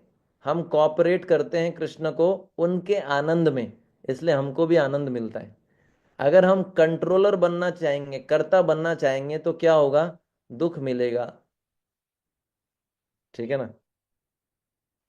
इसलिए बहुत सारे लोग मिलेंगे आपको संसार में, वो स्वतंत्र ईश्वर बनना चाहते हैं। वो सोचते हैं मैं कर रहा हूं, मैं करा रहा हूं, मैं चला रहा हूं। उसको दुख मिलता है। क्योंकि परम कर्ता कौन है? भगवान ही चला रहे हैं सब कुछ, मुझे माध्यम बना के। I am not controller, I am corporator. मैं भगवान के अधीन हूं। I am corporator, I am servant. तो भगवान कह रहे हैं कि मैं जीवों के अंदर कर्तापन का भाव उत्पन्न नहीं करता। ठीक है, तो फिर कर्म तो उत्पन्न करते होंगे। तो भगवान बोलते हैं नहीं, मैं जीवों के कर्मों को भी उत्पन्न नहीं करता। हम्म तो जीव जो भी कर्म, कई लोग बोलते हैं देखो हम जो अच्छे कार्य कर रहे हैं, है ना, हम अच्छे कार्य करें तो उसका क्रेडिट भगवान को कम देते हैं, और बुरा कार्य करते हैं तो बोलते हैं देखो कृष्ण ने बुरा कार्य करवाया है, कृष्ण ऐसा करवाते हैं। तो भगवान बोलते हैं मैं जीवों के कर्म को उत्पन्न नहीं करता, ना अच्छे ना बुरे। ये समझना चाहिए, भगवान को ब्लेम नहीं करना चाहिए, ठीक है ना। तो अब इसको कैसे समझे कि भगवान जीवों के कर्मों को उत्पन्न नहीं करते? जीव के जो भी कर्म है उसमें भगवान का कोई रोल नहीं है। कैसे समझे इसको? तो हमको समझना चाहिए, जब जीव भगवान कृष्ण को छोड़कर इस भौतिक जगत में आता है, तो भगवान उसके कर्मों को निश्चित नहीं करते। कि वो भौतिक जगत में आके कौन कौन सा कार्य करेगा। इसको एक दूसरे उदाहरण से समझते हैं। जैसे एक पुत्र है, वो पिता के साथ में रहता है, ठीक है ना। पिता जैसा बोलता है वो वैसा करता है। उसके पिताजी बहुत अमीर हैं, उसको सारे सुख मिलते हैं, बढ़िया भोजन, बढ़िया कपड़े, गाड़ी में घूमता है। अब वो पुत्र बोले मेरे को आपसे अलग होना है, मैं अलग से रहना चाहता हूँ, आपके साथ नहीं रहूंगा। तो वो जो कार्य करेगा, वो जैसा भोजन लेगा, वो जहाँ रहेगा, ये क्या पिता डिसाइड करते हैं या वो पुत्र खुद डिसाइड करता है? पुत्र डिसाइड करता है ना। अगर वो पुत्र बोले मेरे पिताजी के कारण मेरी ये स्थिति, तो क्या बोलेंगे आप? तो यही हमारे साथ है। हम भगवान से अलग रहना चाहते थे, संसार में आए, और हम जो अभी कार्य कर रहे हैं उसका फ्रीडम भगवान ने हमको दिया है। इसके लिए भगवान रिस्पॉन्सिबल नहीं है, इसलिए भगवान जीवों के कर्मों को उत्पन्न नहीं करते।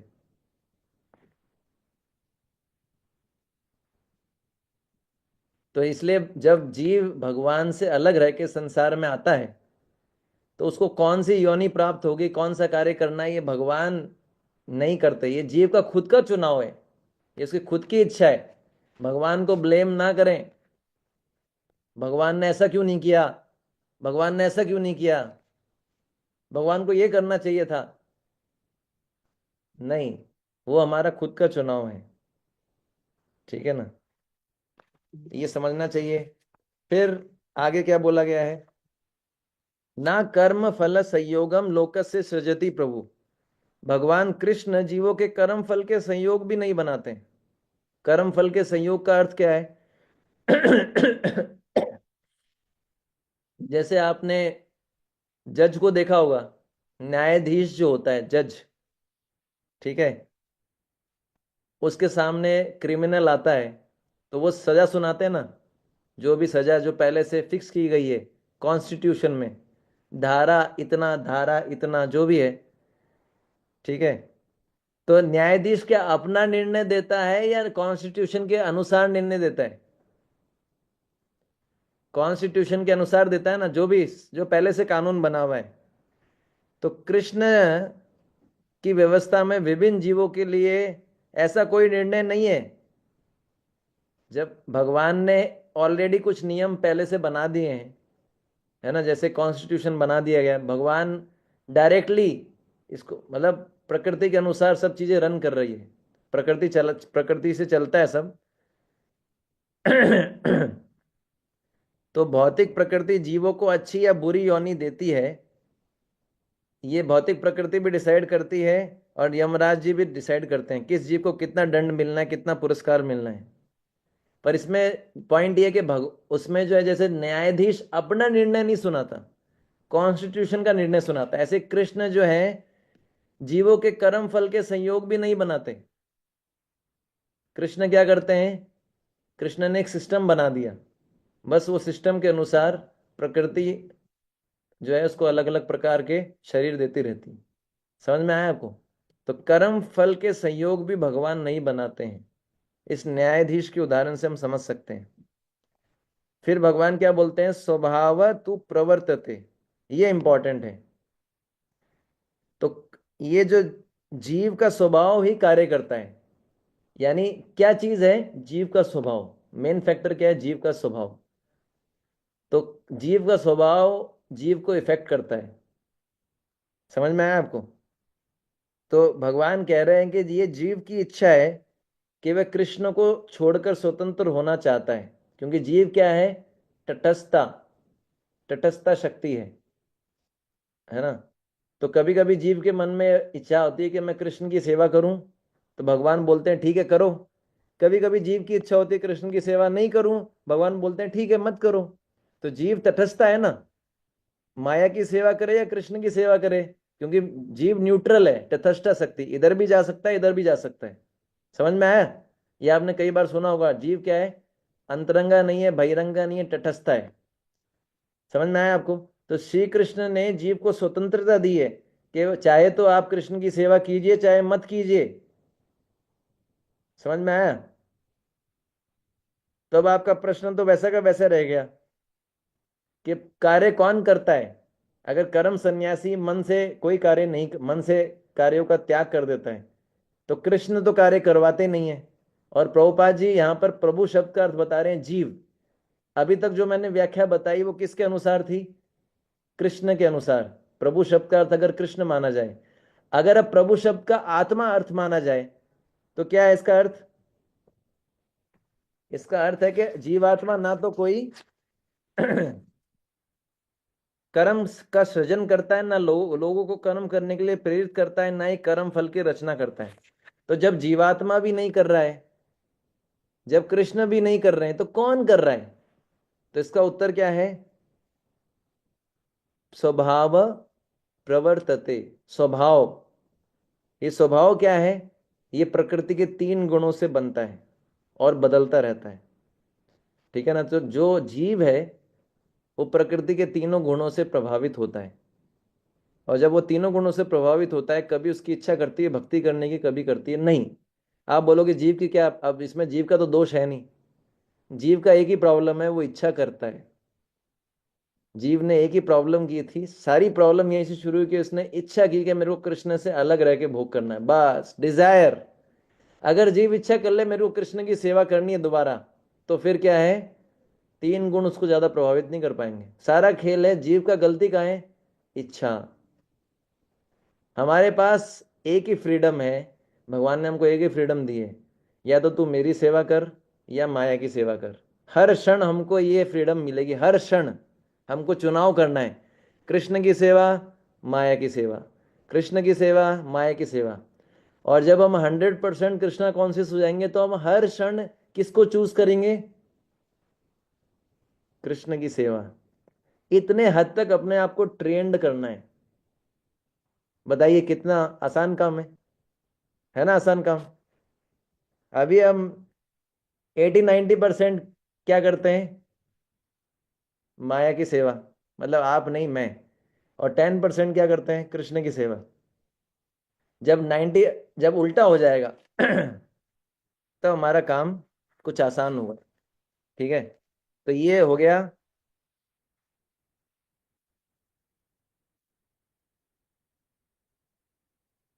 अब हम अगले श्लोक पे चलते हैं, 5.15।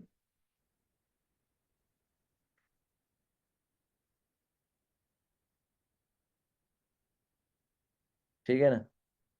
5.15 है, नादत्ते कस्यचित् कस्यचित् पापम न दत्ते कस्यचित् पापम् न चैव सुकृतं विभु न न चैव चैवं सुकृतं विभु। सुकृतं विभुः। अज्ञानेन वृतं ज्ञानं अज्ञानेन वृतं ज्ञानं अज्ञानेनावृतं ज्ञानं तेन मुह्यन्ति जन्तव। तेन तेन मुह्यन्ति मुह्यन्ति जन्तवः। जन्तवः। अनुवाद: परमेश्वर ना तो किसी के पापों को ग्रहण करता है ना पुण्यों को, किंतु सारे देहधारी जीव उस अज्ञान के कारण मोहग्रस्त रहते हैं जो उनके वास्तविक ज्ञान को आच्छादित किए रहता है। अब ये कहाँ से आ गया पाप पुण्य? तो इसको पहले कनेक्शन देखना पड़ेगा पिछले श्लोक से। पिछले श्लोक में भगवान ने क्या बोला था कि अर्जुन, ना तो मैं किसी जीव के कर्म बनाता हूं ना कर्म फल बनाता हूं। बताया था ना मैंने, भगवान ना तो कर्तापन उत्पन्न करते हैं ना कर्म उत्पन्न करते हैं। ये मैंने बताया था पिछले श्लोक में। तो अर्जुन के मन में डाउट आया कि अगर आप कर्म फल नहीं बनाते हैं, तो आप तो हर हर जीव के हृदय में परमात्मा के रूप में है। भगवान ने बोला हूं। तो परमात्मा के रूप में जब आप सबके हृदय में रहते हैं, तो जीव जब अच्छा कार्य करता है या बुरा कार्य करता है, तो उसका आपको भी तो भुगतना पड़ता होगा ना, क्योंकि आप तो उसके हृदय में रह रहे हैं ना। तो आप भी उसके, आपको भी कुछ उसका फल लेना पड़ता होगा, क्योंकि आप उनके हृदय में रह रहे हैं। तो भगवान क्या बोल रहे हैं? मैं ना तो किसी के पापों को ग्रहण करता हूं ना पुण्यों को। समझ में आया लिंक पिछले श्लोक से? अभी नहीं समझ में आएगा, जब भक्ति शास्त्री टेस्ट होगा ना, तब सब समझ में आएगा, है ना? तब सब समझ में आएगा तब दिमाग दौड़ेगा ठीक है? तो अब इसको थोड़ा समझते हैं। ना आदते कस्यचित पापम। तो भगवान बोलते हैं मैं किसी के पापों को नहीं लेता। भगवान सभी जीवों के हृदय में परमात्मा के रूप में है। परंतु वह ना तो जीव जीव को पाप करने के लिए प्रेरित करते हैं, ना ही जीव के पाप को लेते हैं। जीव की जैसी इच्छा होती है, कृष्ण परमात्मा के रूप में उसका साथ देते हैं, परंतु भगवान उसके किसी भी रिजल्ट में हिस्सेदार नहीं होते। जीव चाहता है मैं चोरी करूं, और वो डिटरमाइंड है, भगवान बोलेंगे ठीक है करो। अब वो ये नहीं बोल सकता चोरी का फल परमात्मा आपको भी मिलेगा। नहीं, आपकी इच्छा थी चोरी करने की, मैंने आपको मदद किया क्योंकि आप यही चाहते थे, पर इसका फल मैं नहीं लूंगा।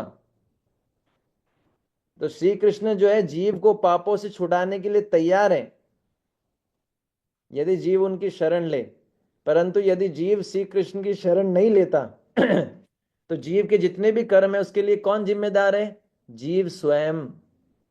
मैं खुद अपने लाइफ के लिए जिम्मेदार हूं, भगवान मेरी लाइफ के लिए जिम्मेदार नहीं है जब तक मैं कृष्ण की शरण ना लूं। ठीक है ना? एक इसको दूसरे एंगल से भी देखा जा सकता है ना? भगवान सभी जीवों के हृदय में रहते हैं, परंतु वे जीवों के पापों को नहीं लेते। क्यों नहीं लेते? क्योंकि भगवान, जीव पाप क्यों करता है?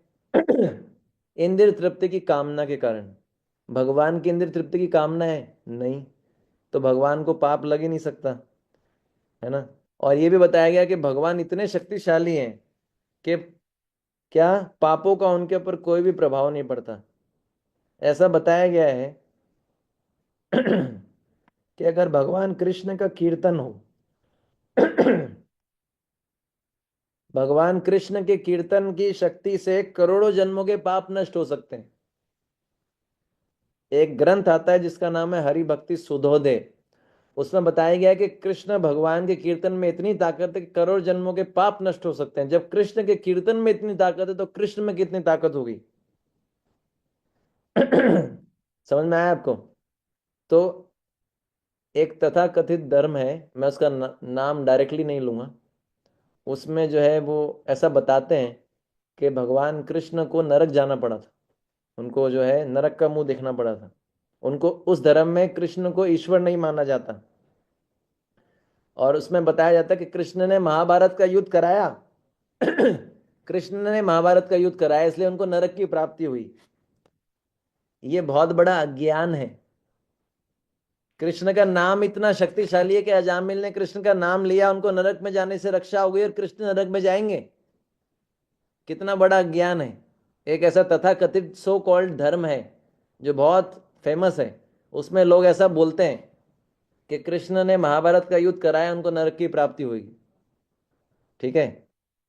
कृष्ण इतने ताकतवर हैं कि एक बार अपने जो है वो वहां गए थे, नरक में गए थे गुरु पुत्र को लाने के लिए। उन्होंने अपना शंख बजाया, उनके शंख की ध्वनि सुनकर सारे के सारे नरक वाले कहाँ चले गए? वैकुंठ में। तो क्या वो नरक जाएंगे पाप भोगने के लिए?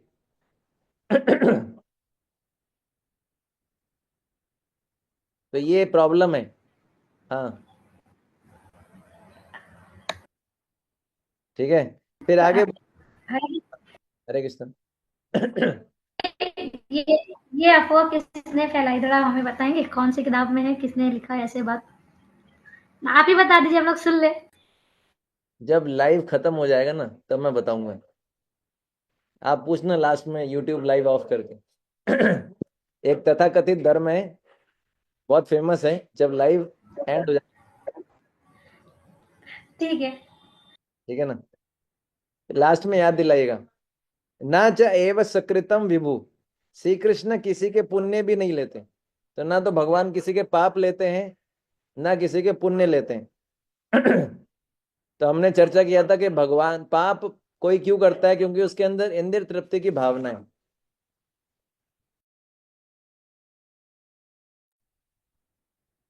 किसी के अंदर अगर इंद्रिय तृप्ति की भावना है तो ही तो पाप करेगा ना। कृष्ण के अंदर इंद्रिय तृप्ति की भावना है ही नहीं, तो ना तो कृष्ण पाप करते हैं। और कोई पुण्य क्यों करना चाहता है? क्योंकि वो भोग प्राप्त करना चाहता है। ये पुण्य करने से आपको क्या मिलेगा? धन मिलेगा। पर कृष्ण को ऐसी इच्छा है ही नहीं, क्योंकि भगवान क्या है? आत्मावान, आत्मा राम। भगवान तृप्त है, भगवान को कुछ चाहिए नहीं बाहर से। तो भगवान जो है इनफैक्ट वो भगवान भगवान के कारण ही जीवों को पुण्य मिलता है। तो भगवान को किसी से पुण्य प्राप्त करने की आवश्यकता नहीं है। ना भगवान जीव के पुण्य को लेते हैं ना पापों को लेते हैं। ये बताया गया है। इनफैक्ट ये बताया गया है ना, विश्वामित्र संहिता में लिखा गया है, जितने भी प्रकार के तीर्थ हुए हैं उन तीर्थों में, उन तीर्थों के पुण्य का फल पता है कैसे मिलता है? कृष्ण के, अब देख लीजिए, जितने भी तीर्थ हुए हैं उन तीर्थों का जो पुण्य होता है उसका साइज कितना है पता है आपको? कृष्ण का आप कीर्तन करोगे उसका 1 करोड़वां हिस्से के बराबर है वो, जितने भी तीर्थ हैं। आप सोचिए कृष्ण कीर्तन कितना पावरफुल है। तो कृष्ण कीर्तन करने से इतना पुण्य मिल जाता है लोगों को, तो आपको लगता है कि कृष्ण जो है जीवों के पुण्य लेंगे? और कृष्ण अगर जीवों के पुण्य लेंगे तो जीवों का पुण्य है कितना छोटा सा एक, क्योंकि जीव क्या है? अणु। कृष्ण क्या है? विभु। अब मैं आपको बोलूं कि चींटी का भोजन आप खाओगे, आप संतुष्ट हो जाओगे चींटी के भोजन से? चींटी के भोजन का साइज क्या है? तो जीव आत्मा का साइज क्या है? उसके पुण्य का साइज क्या है? और कृष्ण क्या है? विभु। तो जीव के छोटे से पुण्य लेके कृष्ण को क्या मिलेगा? तो इसलिए भगवान किसी के पुण्य नहीं लेते ना किसी के पाप लेते हैं। फिर क्या बताया गया है? अज्ञानेन आवृतम ज्ञानम, अज्ञान के द्वारा ज्ञान ढका हुआ है। तो प्रभुपाद जी लिखते हैं जीव क्या है? परा प्रकृति। परा प्रकृति का अर्थ है सुपीरियर। भौतिक प्रकृति क्या है? अपरा, इंफीरियर। ये हमारा टेस्ट हुआ था भक्ति शास्त्री में, पूरे साल मैंने भक्ति शास्त्री पढ़ा नहीं है।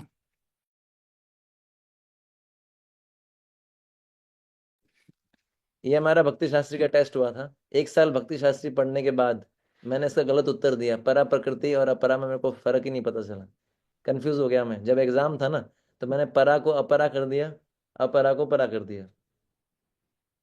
परा प्रकृति का अर्थ होता है सुपीरियर, जीवात्मा। अपरा का अर्थ होता है क्या? मेटीरियल, मैटर, मतलब भौतिक प्रकृति। समझ में आया? तो प्रभुपाद जी बोलते हैं जीव जो है परा प्रकृति होने के कारण ज्ञान से पूर्ण है। जीव के अंदर ज्ञान है, परा है, सुपीरियर है, लेकिन प्रॉब्लम क्या है? क्या है? सीमित शक्ति के कारण अज्ञान के वशीभूत हो जाता है। समझ गए आप? जैसे अग्नि है, जो अग्नि जल रही है, एक बहुत बड़ी अग्नि जल रही है, प्रज्वलित अग्नि, उससे अंधकार दूर होता है कि नहीं होता? प्रज्वलित अग्नि से अंधकार दूर होता है ना? देखा ना, आप अग्नि जलाते हैं अंधकार दूर हो जाता है। पर उसी अग्नि से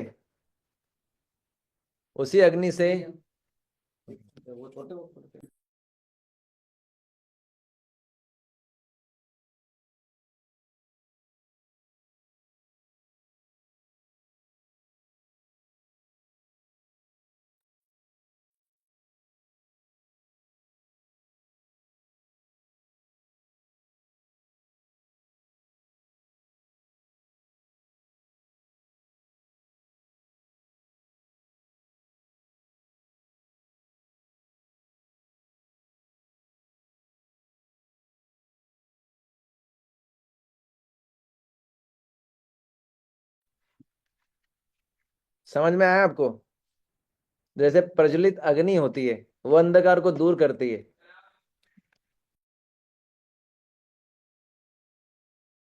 अग्नि जो है वो अंधकार को दूर करती है, पर उस अग्नि से कोई चिंगारी निकल जाए, वो चिंगारी अंधकार को दूर करेगी? चिंगारी उसी अग्नि से निकली है, पर क्या चिंगारी के अंदर इतनी ताकत है क्या वो अंधकार को दूर कर दे? जीव यही है। समझ में आया आपको? जीव आत्माएं जो है अग्नि की चिंगारियों के समान है। जब अग्नि की चिंगारी अग्नि के संपर्क में रहती है तो वो अंधकार को दूर कर सकती है। इसका अर्थ क्या है? जब हम कृष्ण की सेवा में लगे रहते हैं तो हमारे समक्ष अज्ञान का अंधकार नष्ट हो जाता है। परंतु जैसे ही हम कृष्ण की सेवा से डिस्कनेक्ट होते हैं, चिंगारी अग्नि से दूर जाती है, तो वो चिंगारी के अंदर प्रकाश है, ज्ञान है, लेकिन फिर भी वो अंधकार दूर नहीं कर सकता। समझ में आया? चिंगारी के अंदर प्रकाश है पर वो प्रकाश लिमिटेड है, वो अंधकार को दूर नहीं कर सकता। लेकिन वही चिंगारी जब अग्नि में मिल जाए तो वो अंधकार को दूर कर देती है। इसका अर्थ क्या है, जैसे ही हम कृष्ण की सेवा में लगते हैं तो हमारे अंदर जो ज्ञान होता है ना, वो क्या होता है, ज्ञान का प्रकाश अज्ञान को दूर कर देता है। और जैसे ही हम कृष्ण की सेवा से डिस्कनेक्ट होते हैं, कृष्ण की सेवा नहीं करते, तो हमारे अंदर भले ही ज्ञान है, लेकिन वो ज्ञान जो है इतना सफिशिएंट नहीं है कि अज्ञान के अंधकार को दूर कर पाए। इसलिए बोल रहे हैं अज्ञान के द्वारा ज्ञान ढक गया। सामान्य तौर पे अज्ञान ज्ञान को नहीं ढक सकता है, लेकिन यहां पर क्यों बोल रहे हैं भगवान के अज्ञान ने ज्ञान को ढक लिया, क्योंकि जो अज्ञान है वो चिंगारी के साइज का है। चिंगारी में इतना पावर नहीं होता कि वो अंधकार को दूर कर पाए। समझ में आया आपको? ठीक है ना? तो ज्ञान का अर्थ क्या है? ज्ञान का अर्थ है ये समझना कि कृष्ण की सेवा छोड़कर भौतिक जगत में अनेक प्रकार के हम कृष्ण की सेवा छोड़ते हैं तो हमको भौतिक जगत में दुख मिलेगा। इसको समझ जाना, इसको बोलते हैं ज्ञान। और अज्ञान क्या है? कृष्ण से अलग रहकर इस भौतिक जगत में सुख मिलेगा, यह है अज्ञान। तो ये अज्ञान इस ज्ञान को कवर कर लेता है। भगवान बोल रहे हैं कौन सा अज्ञान? कि कृष्ण से स्वतंत्र रह के मेरे को इस संसार में सुख मिलेगा, यह है अज्ञान। ज्ञान क्या है? कृष्ण की सेवा छोड़ के मेरे को संसार में दुख मिलेगा। पर यह अज्ञान इस ज्ञान को कवर कर लेता है। ठीक है ना? पर अगर हम शास्त्रों के अनुसार, गुरु साधु शास्त्र के अनुसार भक्ति का अभ्यास करते हैं तो ये अज्ञान धीरे धीरे दूर हो जाता है। फिर आगे क्या बोला गया है? तेन मुह्यंति जंतवः। क्या? इसी कारण सारे जीव मोहित होते हैं। ठीक है ना? प्रभुपाद जी लिखते हैं देहधारी जीव कृष्ण भावनामृत की उपेक्षा करने की अपनी अनादि प्रवृत्ति के कारण अपने लिए मोह उत्पन्न करता है। जैसे ही जीव कृष्ण की सेवा की उपेक्षा करता है, क्या होता है? उसको निग्लेक्ट बोलते हैं इंग्लिश में, निग्लेक्ट, उपेक्षा करता है। वैसे ही उसको मोह, उसके अंदर मोह उत्पन्न हो जाता है और वैसे ही उसको माया पकड़ लेती है। वो अपनी स्वाभाविक स्थिति को भूल जाता है ना?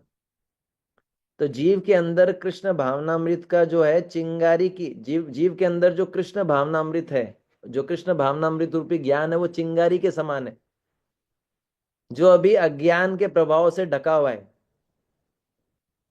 इसलिए प्रभुपाद जी बोलते हैं कृष्ण भावनामृत को किसी पे थोपा नहीं जा सकता, फोर्स नहीं किया जा सकता, ऑलरेडी उसके अंदर है, पर क्या है? अज्ञान से कवर है। ठीक है ना? अब जिस समय चिंगारी कृष्ण की सेवा रूपी प्रज्वलित अग्नि के संपर्क में आती, जैसे ही कोई जीव कृष्ण की सेवा करना शुरू किया, वैसे ही अग्नि, चिंगारी क्या बन जाती है? बड़ी अग्नि। समझ में आया? समझ में आ रहा है? तभी जाके फिर ये अज्ञान नष्ट होता है। तो जंतव शब्द आया। जंतव शब्द का अर्थ क्या है? जंतु शब्द का अर्थ होता है पशु, और जंतव शब्द इसका बहुवचन है। तो इसका अर्थ क्या है? अगर मनुष्य जीवन में हम अज्ञान से मोहित होकर अपने आप को शरीर मानते हैं तो हम क्या हैं? पशु। इसलिए शब्द आए जंतव। जो अपने आप को शरीर मानता है, मनुष्य देह प्राप्त किया है जिसने, पर वो अपने आप को शरीर से आइडेंटिफाई करता है, वो क्या है? पशु। ठीक है? अब अगले श्लोक पे चलते हैं।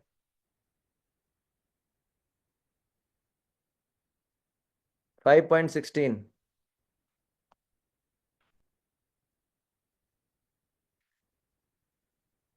ज्ञानेन तु तद् ज्ञानम ज्ञानेन तु तज्ज्ञानम् येषां नाशितम् आत्मनः येषां नाशितात्मनं तेषामादित्यवज् वज् ज्ञानम् तेषामादित्यवज्ज्ञानं तेषामादित्यवज्ञानं प्रकाश्यति तत्परम्। प्रकाशयति प्रकाशयति तत्परम्। तत्परम्। इसका अर्थ इस प्रकार है, किंतु जब कोई उस ज्ञान से प्रभुत होता है जिसमें अविद्या का विनाश होता है, तो उसके ज्ञान से सब कुछ उसी तरह प्रकट हो जाता है जैसे दिन में सूर्य से सारी वस्तुएं प्रकाशित हो जाती हैं। सूर्य जब चमकता है तो सब वस्तुएं ठीक ठीक दिखती है कि नहीं दिखती? सारा अंधकार दूर हो जाता है। अब इसका लिंक क्या है पिछले श्लोक से? जब तक वो नहीं समझेंगे, श्लोक समझ में नहीं आएगा। ठीक है? तो भगवान ने पिछले श्लोक में क्या बोला था कि जीव के अंदर ज्ञान की, कृष्ण भावनामृत के ज्ञान की चिंगारी है। जीव के अंदर क्या है? कृष्ण भावनामृत चिंगारी के समान है, परंतु वो चिंगारी अभी किससे ढकी हुई है? अज्ञान के अंधकार से। ठीक है ना, जिसके कारण जीव को ज्ञान का प्रकाश प्राप्त नहीं हो पाता। यही बोला था ना पिछले श्लोक में। अर्जुन के मन में डाउट आया कि यदि जीव के साथ ऐसी स्थिति है तो जीव का अज्ञान कैसे दूर होगा? भाई अगर जीव चिंगारी है, चिंगारी को अज्ञान रूपी अंधकार ने कवर कर लिया, तो ये अज्ञान दूर कैसे होगा? ये तो जीव तो कुछ कर ही नहीं सकता इसमें, वो बेचारी अपना हेल्प कैसे करेगा वो? तो भगवान बोल रहे हैं कि एक और उदाहरण देख के समझा रहे हैं, है ना। तो भगवान एक दूसरे उदाहरण से समझा रहे हैं सेम चीज को, उसको समझना है कैसे अज्ञान दूर होगा, ये समझा रहे हैं। ज्ञानेन तु तत् अज्ञानम येषाम नाशितम आत्मना, ज्ञान के द्वारा जिसका अज्ञान नष्ट हो चुका है। अब भगवान क्या बोल रहे हैं? ज्ञान के द्वारा अज्ञान नष्ट हो चुका है, लेकिन अभी तो हमने पढ़ा था कि ज्ञान तो कवर हो चुका है उसका। फिर ये क्या है?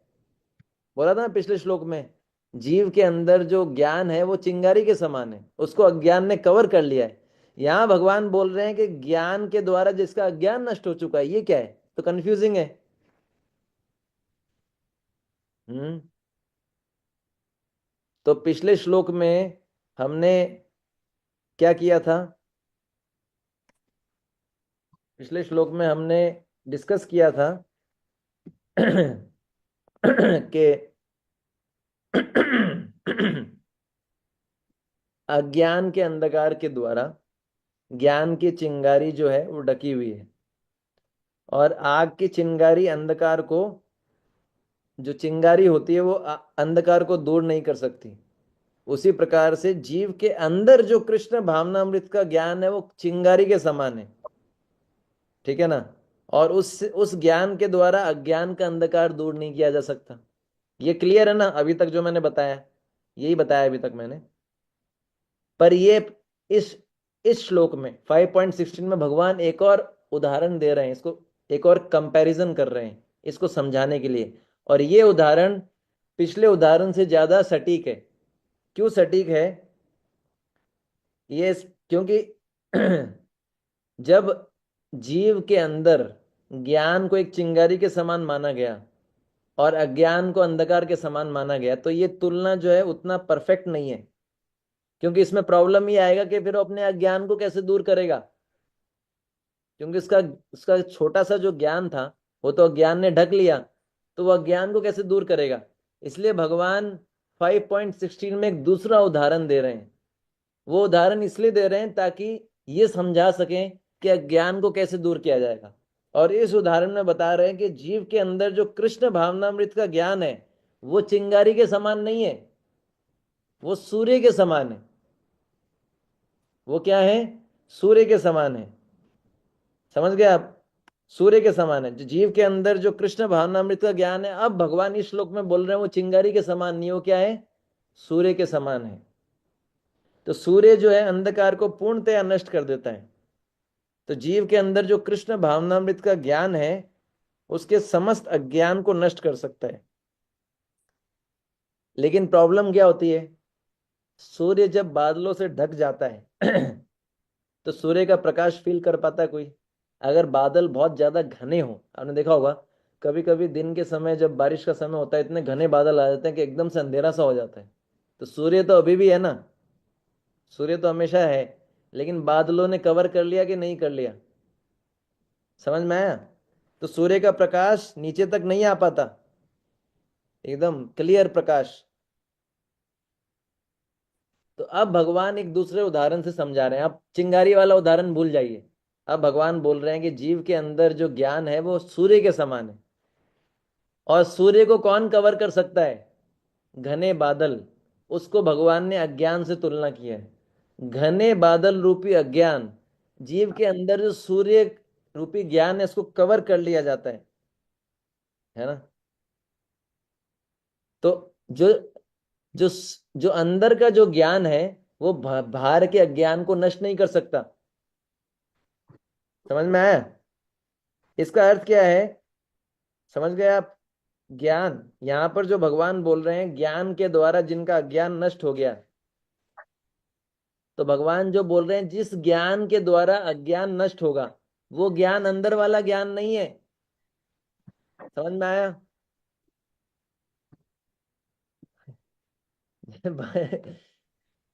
टाइम इतना कम है। भगवान बोल रहे हैं कि ज्ञानेन तु तत् अज्ञानम येषाम नासितम आत्मन, के ज्ञान के द्वारा जिनका अज्ञान नष्ट हो गया। भगवान बोल रहे हैं कि जीव के अंदर जो ज्ञान है वो सूर्य के समान है, लेकिन सूर्य को बादल ने कवर कर दिया है। बादल क्या है? अज्ञान के बादल है। अब अज्ञान, कोई बादलों से, सूर्य घने बादलों से कवर हो जाए तो उसका प्रकाश नीचे तक आएगा बहुत कम, या हो सकता है आया ही नहीं। अब उस केस में क्या होता है? उस केस में बादल अपने आप हटते हैं या कुछ और होता है? हाँ, उस समय क्या आती है? हवा। समझ पाए आप? तो भगवान बोल रहे हैं ज्ञान के द्वारा जिनका ज्ञान नष्ट होता है। अब ये ज्ञान कौन सा ज्ञान है? सूर्य रूपी ज्ञान नहीं है जिसको बादलों ने कवर कर लिया। बाहर से हवा जब चलती है तो बादलों को हटाती है। तो जब कोई जीव भक्तों के संग में आके श्रवण कीर्तन करता है कृष्ण के विषय में, ये उस हवा के समान है जो अज्ञान के बादलों को हटा देता है। और जैसे ही अज्ञान के बादल हटते हैं, सूर्य फिर से चमकने लगता है। समझ में आया? जब हम भगवान कृष्ण के विषय में श्रवण कीर्तन करते हैं भक्तों के संग में, तो ये एक ज्ञान के समान कार्य करता है। और ये ज्ञान को एक हवा की तुलना की गई है। तो ये हमें हमारे अज्ञान रूपी बादल को हटा देता है। अज्ञान रूपी बादल जब हटते हैं तो हमारे अंदर जो कृष्ण भावनामृत का सूर्य रूपी ज्ञान है वो प्रकाशित होता है। दिव्य ज्ञान हृदय प्रकाशित, तो इसलिए बोला गया है गुरु मुख पद्म वाक्य चित्तते कोरिया है। किया बाहर से लिया ना आपने, सुना ना बाहर से गुरु से, वो हवा के समान काम किया तो हमारा अज्ञान हट गया। और अज्ञान हटने से क्या है? सूर्य रूपी प्रकाश, सूर्य जो हमारे अंदर ऑलरेडी कृष्ण भक्ति का जो ज्ञान था, सूर्य की तुलना उससे की गई है, वो प्रकाशित होता है। दिव्य ज्ञान हृदय प्रकाशित हो। और जब ये प्रकाशित होता है तो क्या होगा? तो फिर जो है उसको साफ साफ पता लगने लगता है, अरे उसको भगवान का अपना स्वरूप का दर्शन होता है। ठीक है ना? सॉरी प्रभु जी, एक बार फिर मुझे आप थोड़ा सा बता देंगे हवा का कंपैरिजन किनसे किया गया है? एक शर्त पे, कि मैं जी पाँच प्रभु। दस मिनट क्लास एक्सटेंड करूंगा। प्रभु जी प्लीज आज नहीं प्रभु जी, मेरा वीडियो भी इसके लिए ऑफ है क्योंकि पीछे घर में बहुत कमोशन लगा पड़ा है प्रभु जी। फिर कैसे होगा? प्रभु जी कल करवा दीजिएगा प्लीज कल प्रभु जी। कल हमको फिर 15 मिनट पहले शुरू करना पड़ेगा, 15-20 मिनट जी पहले। प्रभु जी कर लीजिएगा प्रभु जी सब तैयार है ना इसके लिए? बाद में यस सब, प्रभु जी। बाद में फिर सब जो है गुप्त रूप से कंप्लेन ना करें। नहीं नहीं प्रभु जी, कोई कंप्लेन नहीं करता, एटलीस्ट मैंने तो नहीं करा है। तो और अब दूसरे भी इसको, बहुत डिवोटेड है। मैंने देखो, भी नहीं किया प्रभु जी। अब जो भी है मैं आपको बताता हूँ। देखो वापस समझते हैं, कम से कम ये श्लोक तो मैं पूरा करूंगा। अगला श्लोक फिर जो है पांच, रिकॉर्ड खराब हो जाएगा वैसे मेरा, मुझे बड़ा दुख होगा, मेरा रिकॉर्ड खराब हो जाएगा। वैसे हमने 10 मिनट लेट शुरू किया, अगर 10 मिनट एक्स्ट्रा लूँ तो 9 बजे के बाद। कोई नहीं प्रभु जी, माता जी की हेल्प तो करनी पड़ेगी। हम लोगों को हो जाएगा प्रभु एग्जाम जी। देना है तो हम लोग तो फायदा उठाएंगे ना कि और ज्यादा सीख ले। ठीक है, पहले इसको क्लियर करते हैं, देखते हैं कितना होता है। जैसे अगर सूर्य बादल द्वारा कवर्ड है, घने बादल, काले बादल, मोटे बादल, तो सूर्य का प्रकाश नीचे दिखेगा। भले ही सूर्य निकला हो लेकिन अंधेरा अंधेरे सा दिखेगा। ऐसा होता है ना, कई बार बारिश आने वाली होती है, घने बादल आ जाते हैं, एकदम अंधेरा सा हो जाता है। उस केस में सूर्य चाह के भी सूर्य का प्रकाश पूरी तरीके से नीचे नहीं आ सकता। उस केस में अगर हवा चले तो वो बादल मूव हो जाते हैं और फिर जो है सूर्य का प्रकाश उत्पन्न होता है। तो यहाँ पर क्या है, जीव के अंदर जो ज्ञान है, भगवान इस श्लोक में उसकी तुलना सूर्य से कर रहे हैं। सूर्य हालांकि बहुत पावरफुल है, वो पूरे अज्ञान को नष्ट कर सकता है, लेकिन अभी जो जीव का सूर्य रूपी कृष्ण भावनामृत रूपी जो ज्ञान है, ये कवर हो गया अज्ञान के बादलों से। अब ऐसे केस में अज्ञान कैसे दूर हो? ऐसे केस में श्रवण कीर्तन रूपी हवा जब चलती है, उस श्रवण कीर्तन रूपी, जब बाहर से वो ज्ञान लेगा कृष्ण के बारे में भक्तों से श्रवण कीर्तन के द्वारा, तब ये जो बाहर का जो ज्ञान है ये उस अज्ञान रूपी बादल को हटा देगा। और फिर उसके अंदर जो ज्ञान है वो प्रकाशित होगा, दिव्य ज्ञान हृदय प्रकाशित। समझ गए? अब क्लियर हुआ यस ना? Prabhu ji, thank you Prabhu ji, clear हो गया। इसलिए श्रवण कीर्तन करना बहुत जरूरी है। राइट प्रभु जी। एक्सटर्नली हमको भक्तों से सुनना बहुत जरूरी है सर। तेषाम आदित्यवत ज्ञानम प्रकाश्यति तत्परम, अर्थात उसके अंदर सूर्य के समान ज्ञान परमेश्वर श्री कृष्ण को प्रकाशित कर देता है ना। पिछली पंक्ति में भगवान ने बोला था ज्ञान की विधि के द्वारा जिनका अज्ञान नष्ट हो गया है ना। ज्ञान की विधि के द्वारा अज्ञान नष्ट होने का अर्थ क्या है? श्रवण कीर्तन के द्वारा अज्ञान रूपी बादल हट गए हैं। अब उसके हृदय में जो सूर्य के समान जो ज्ञान है कृष्ण भावना अमृत का, वो कृष्ण को प्रकाशित कर देता है। इसका अर्थ क्या है? सबसे पहली बात तो हमको ये समझनी पड़ेगी कि हमारे हृदय में भगवान उपस्थित हैं, लेकिन फिर भी हमको क्या है, कृष्ण भावनामृत का ज्ञान चाहिए भगवान को उपस्थिति को देखने के लिए। और कृष्ण भावनामृत का जो सूर्य के समान ज्ञान है हमारे हृदय में पहले से है। भगवान भी हमारे हृदय में है, वो कृष्ण भावनामृत का ज्ञान भी हमारे हृदय में है। लेकिन प्रॉब्लम क्या है? अज्ञान रूपी बादलों ने इसको ढक रखा है। और अगर तो इस बादल को अगर हटाना हो तो क्या है, हवा बहनी चाहिए श्रवण कीर्तन रूपी। तो जब वो हवा बहेगी तो क्या होगा, बादल हट जाएंगे और सूर्य रूपी ज्ञान प्रकाशित होगा। उससे क्या होगा, हमको कृष्ण की अनुभूति होगी। समझ गए आप? हमारे हृदय में कृष्ण की अनुभूति होगी, रियलाइजेशंस आएंगे, कृष्ण कृष्ण को हम रियलाइज कर पाएंगे। ठीक है ना? और उसी व्यक्ति को उसको बोलते हैं रियलाइज सोल या सिद्ध व्यक्ति, स्वरूप सिद्ध। गीता के इंट्रोडक्शन में भगवान बोलते हैं क्या, भक्ति योग की प्रक्रिया द्वारा स्वरूप जागृत किया जा सकता है। हर जीव का कृष्ण के साथ संबंध है, किसी का दास्य भाव में, किसी का माधुर्य भाव में, किसी का वात्सल्य भाव में। इसका पता कैसे लगता है? जब कृष्ण का प्रकाश, कृष्ण प्रकाशित होते हैं, जब हमारा जो ज्ञान है सूर्य रूपी, जब वो प्रकाशित होता है अच्छी प्रकार से, जब हमारी भक्ति परिपक्व हो जाती है, मैच्योर हो जाती है, तो हमको स्वरूप सिद्धि होती है। स्वरूप सिद्धि का अर्थ है हमको ये रियलाइज होता है कि मेरा कृष्ण से क्या संबंध है। ये बहुत आगे की अवस्था है। ठीक है ना? समझ में आया? इसी को बोलते हैं कृष्ण प्रकाशित होते हैं, हमारे हृदय में कृष्ण प्रकाशित होते हैं। इसका अर्थ क्या है? हमको अपने स्वरूप का भान हो जाता है, हमारा कृष्ण से क्या संबंध है ये पता लग जाता है। ठीक है ना? तो फिर आगे बताया गया तत्परम आदित्यवत ज्ञानम प्रकाशति तत्परम। जिस समय अज्ञान का बादल नष्ट हो जाता है उस समय ज्ञान सूर्य के समान कृष्ण को प्रकाशित करता है कि कृष्ण ही सर्वश्रेष्ठ है। तत् का अर्थ होता है वह, परम का अर्थ होता है श्रेष्ठ। तत्परम का अर्थ होता है वह जो श्रेष्ठ है। तो श्रेष्ठ कौन है? भगवान कृष्ण। यानी जब सूर्य रूपी कृष्ण भावना, सूर्य जो कि कृष्ण भावना और अमृत रूपी ज्ञान है, जो वो प्रकाशित होता है, तो हमको ये समझ में आता है कि कृष्ण ही सर्वश्रेष्ठ है। कृष्ण से बढ़कर कोई भी नहीं है, कृष्ण सामान्य जीव नहीं है। तो ये इस श्लोक का अर्थ है। तो अभी क्या करना है बताइए?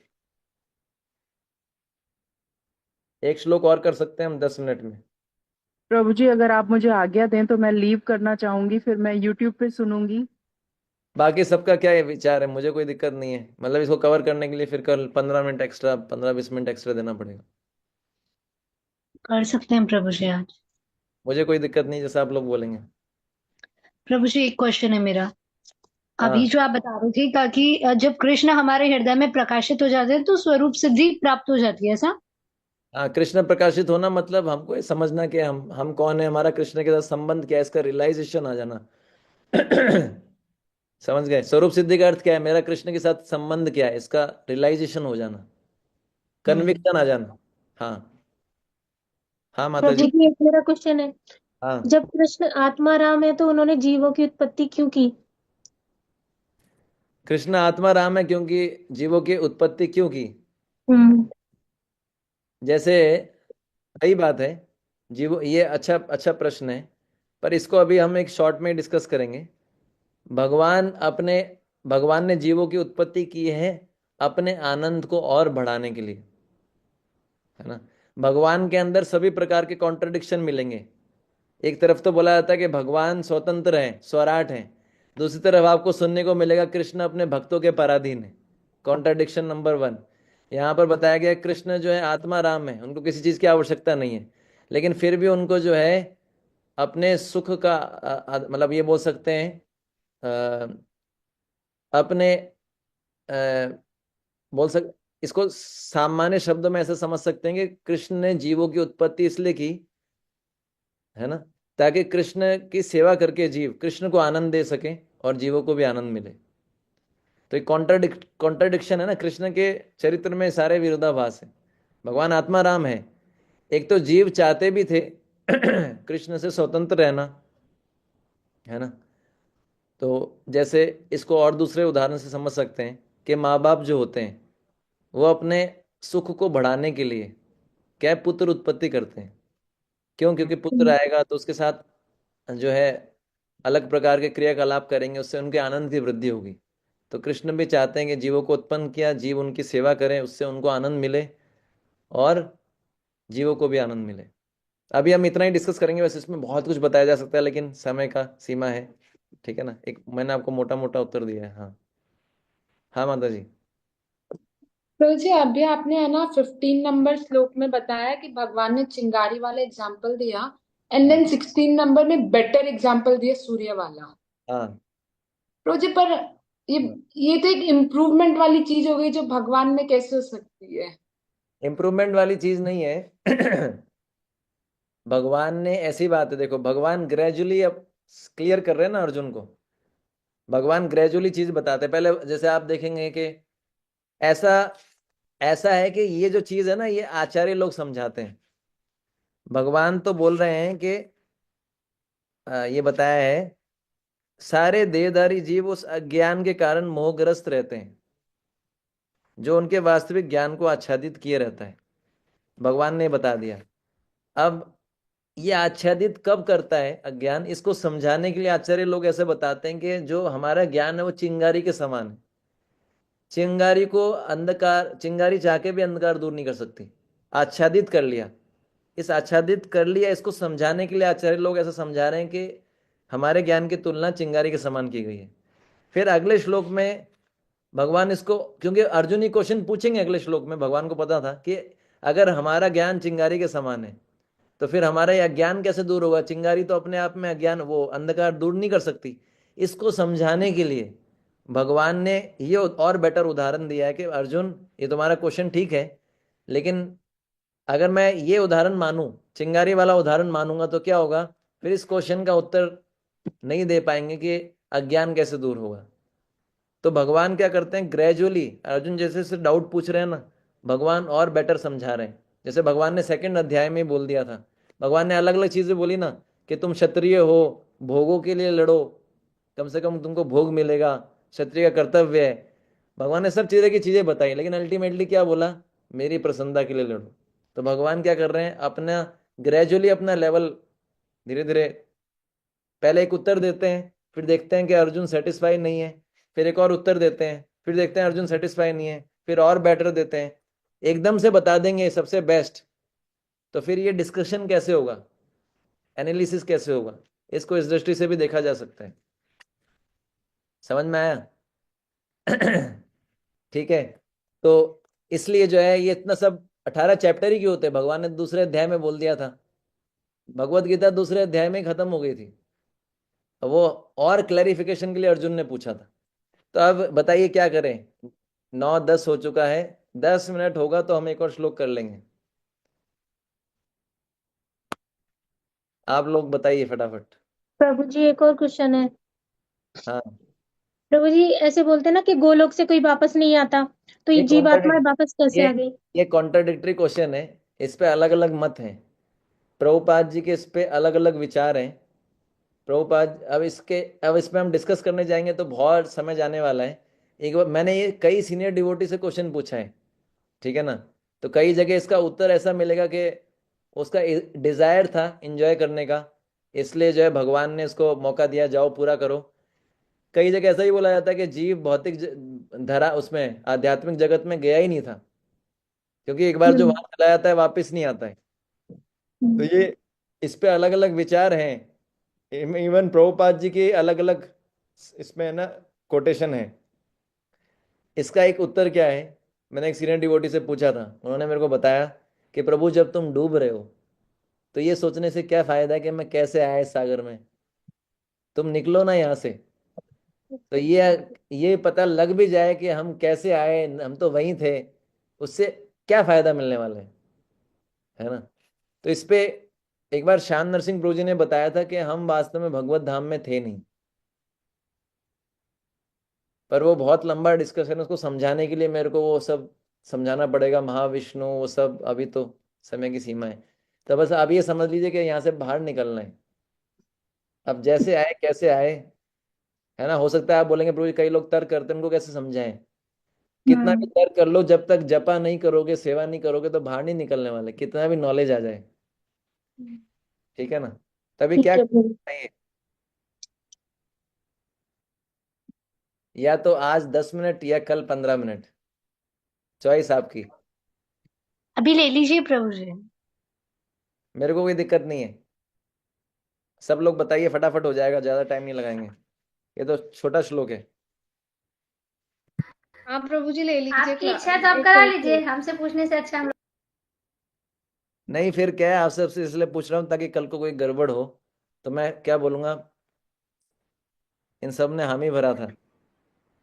सभी माताओं से निवेदन है कि कम से कम माइक तो खोल के बोले करवाना कि नहीं प्रभु जी क्वेश्चन पूछे, मेरे को अकेले से बोलने। करा लीजिए प्रभु जी। ठीक है, ज्यादा टाइम नहीं लूंगा। तो माता जी आप जाना चाहें तो जा सकते हैं, पर आप सुन लीजिएगा, ज्यादा टफ नहीं है, सिंपल है। ठीक है ना। तद बुद्धयस तद आत्मानस तद्बुद्धया तत् आत्मनः तन्निष्ठा तन्निष्ठास्तत्परायण तन्निस्तानस्तपरायणा गच्छन्ति अपुनर आवृत्तिम गच्छन्त्य पुनरावृत्तिम् ज्ञान निर्धूत कल्मषा। ज्ञानानिर्धूतं कल्मषः। अनुवाद। जब मनुष्य की बुद्धि, मन, श्रद्धा तथा शरण सब कुछ भगवान में स्थिर हो जाता है, तभी वह पूर्ण ज्ञान द्वारा समस्त कल्मष से शुद्ध होता है और मुक्ति के पथ पर अग्रसर होता है। अब इसका लिंक क्या है पिछले श्लोक से, ठीक है ना। तो पिछले श्लोक में भगवान ने बताया था क्या, जिन व्यक्तियों का अज्ञान ज्ञान की विधि के द्वारा नष्ट हो चुका है, मतलब कौन सी ज्ञान रूपी विधि, श्रवण कीर्तन जो मैंने बताया था, उनके हृदय में कृष्ण भावनामृत का ज्ञान सूर्य के समान प्रकाशित हो उठता है। ये भी मैंने बताया था आपको। तो अर्जुन के मन में डाउट आया, तो जब उनके हृदय में ये जो ज्ञान है कृष्ण को प्रकाशित करता है, तो उन व्यक्तियों को क्या क्रम के अनुसार अलग अलग अवस्थाएं प्राप्त होती हैं, मतलब एकदम से उनका एडवांसमेंट हो जाता है, एकदम से वो हाईएस्ट स्टेज पे पहुंच जाते हैं, या धीरे धीरे पहुंचते हैं। अर्जुन ये जानना चाहते थे। जब कृष्ण भावना अमृत रूपी ज्ञान जो है जब प्रकाशित होता है, या कृष्ण को प्रकाशित करता है दूसरे शब्दों में, तो वो जिन भक्तों के हृदय में ऐसा होता है, वो सडनली एकदम एक ही पॉइंट में हाईएस्ट स्टेज पे भक्ति पे पहुंच जाते हैं, या धीरे धीरे ग्रेजुअली जाते हैं। इसको भगवान समझा रहे हैं कि यहाँ पर 4 स्तर बताए गए हैं, भक्ति के 4 धरातल बताए गए हैं। पहला क्या है, तत् बुद्धया। इसका अर्थ क्या है, कृष्ण में लगी हुई बुद्धि वाले। तो आप सबने सुना है जिसकी बुद्धि कृष्ण में लगी हुई है, ठीक है ना। हम सब जानते हैं पहला स्तर क्या होता है भक्ति का, श्रद्धा। फिर क्या होता है, साधु संग।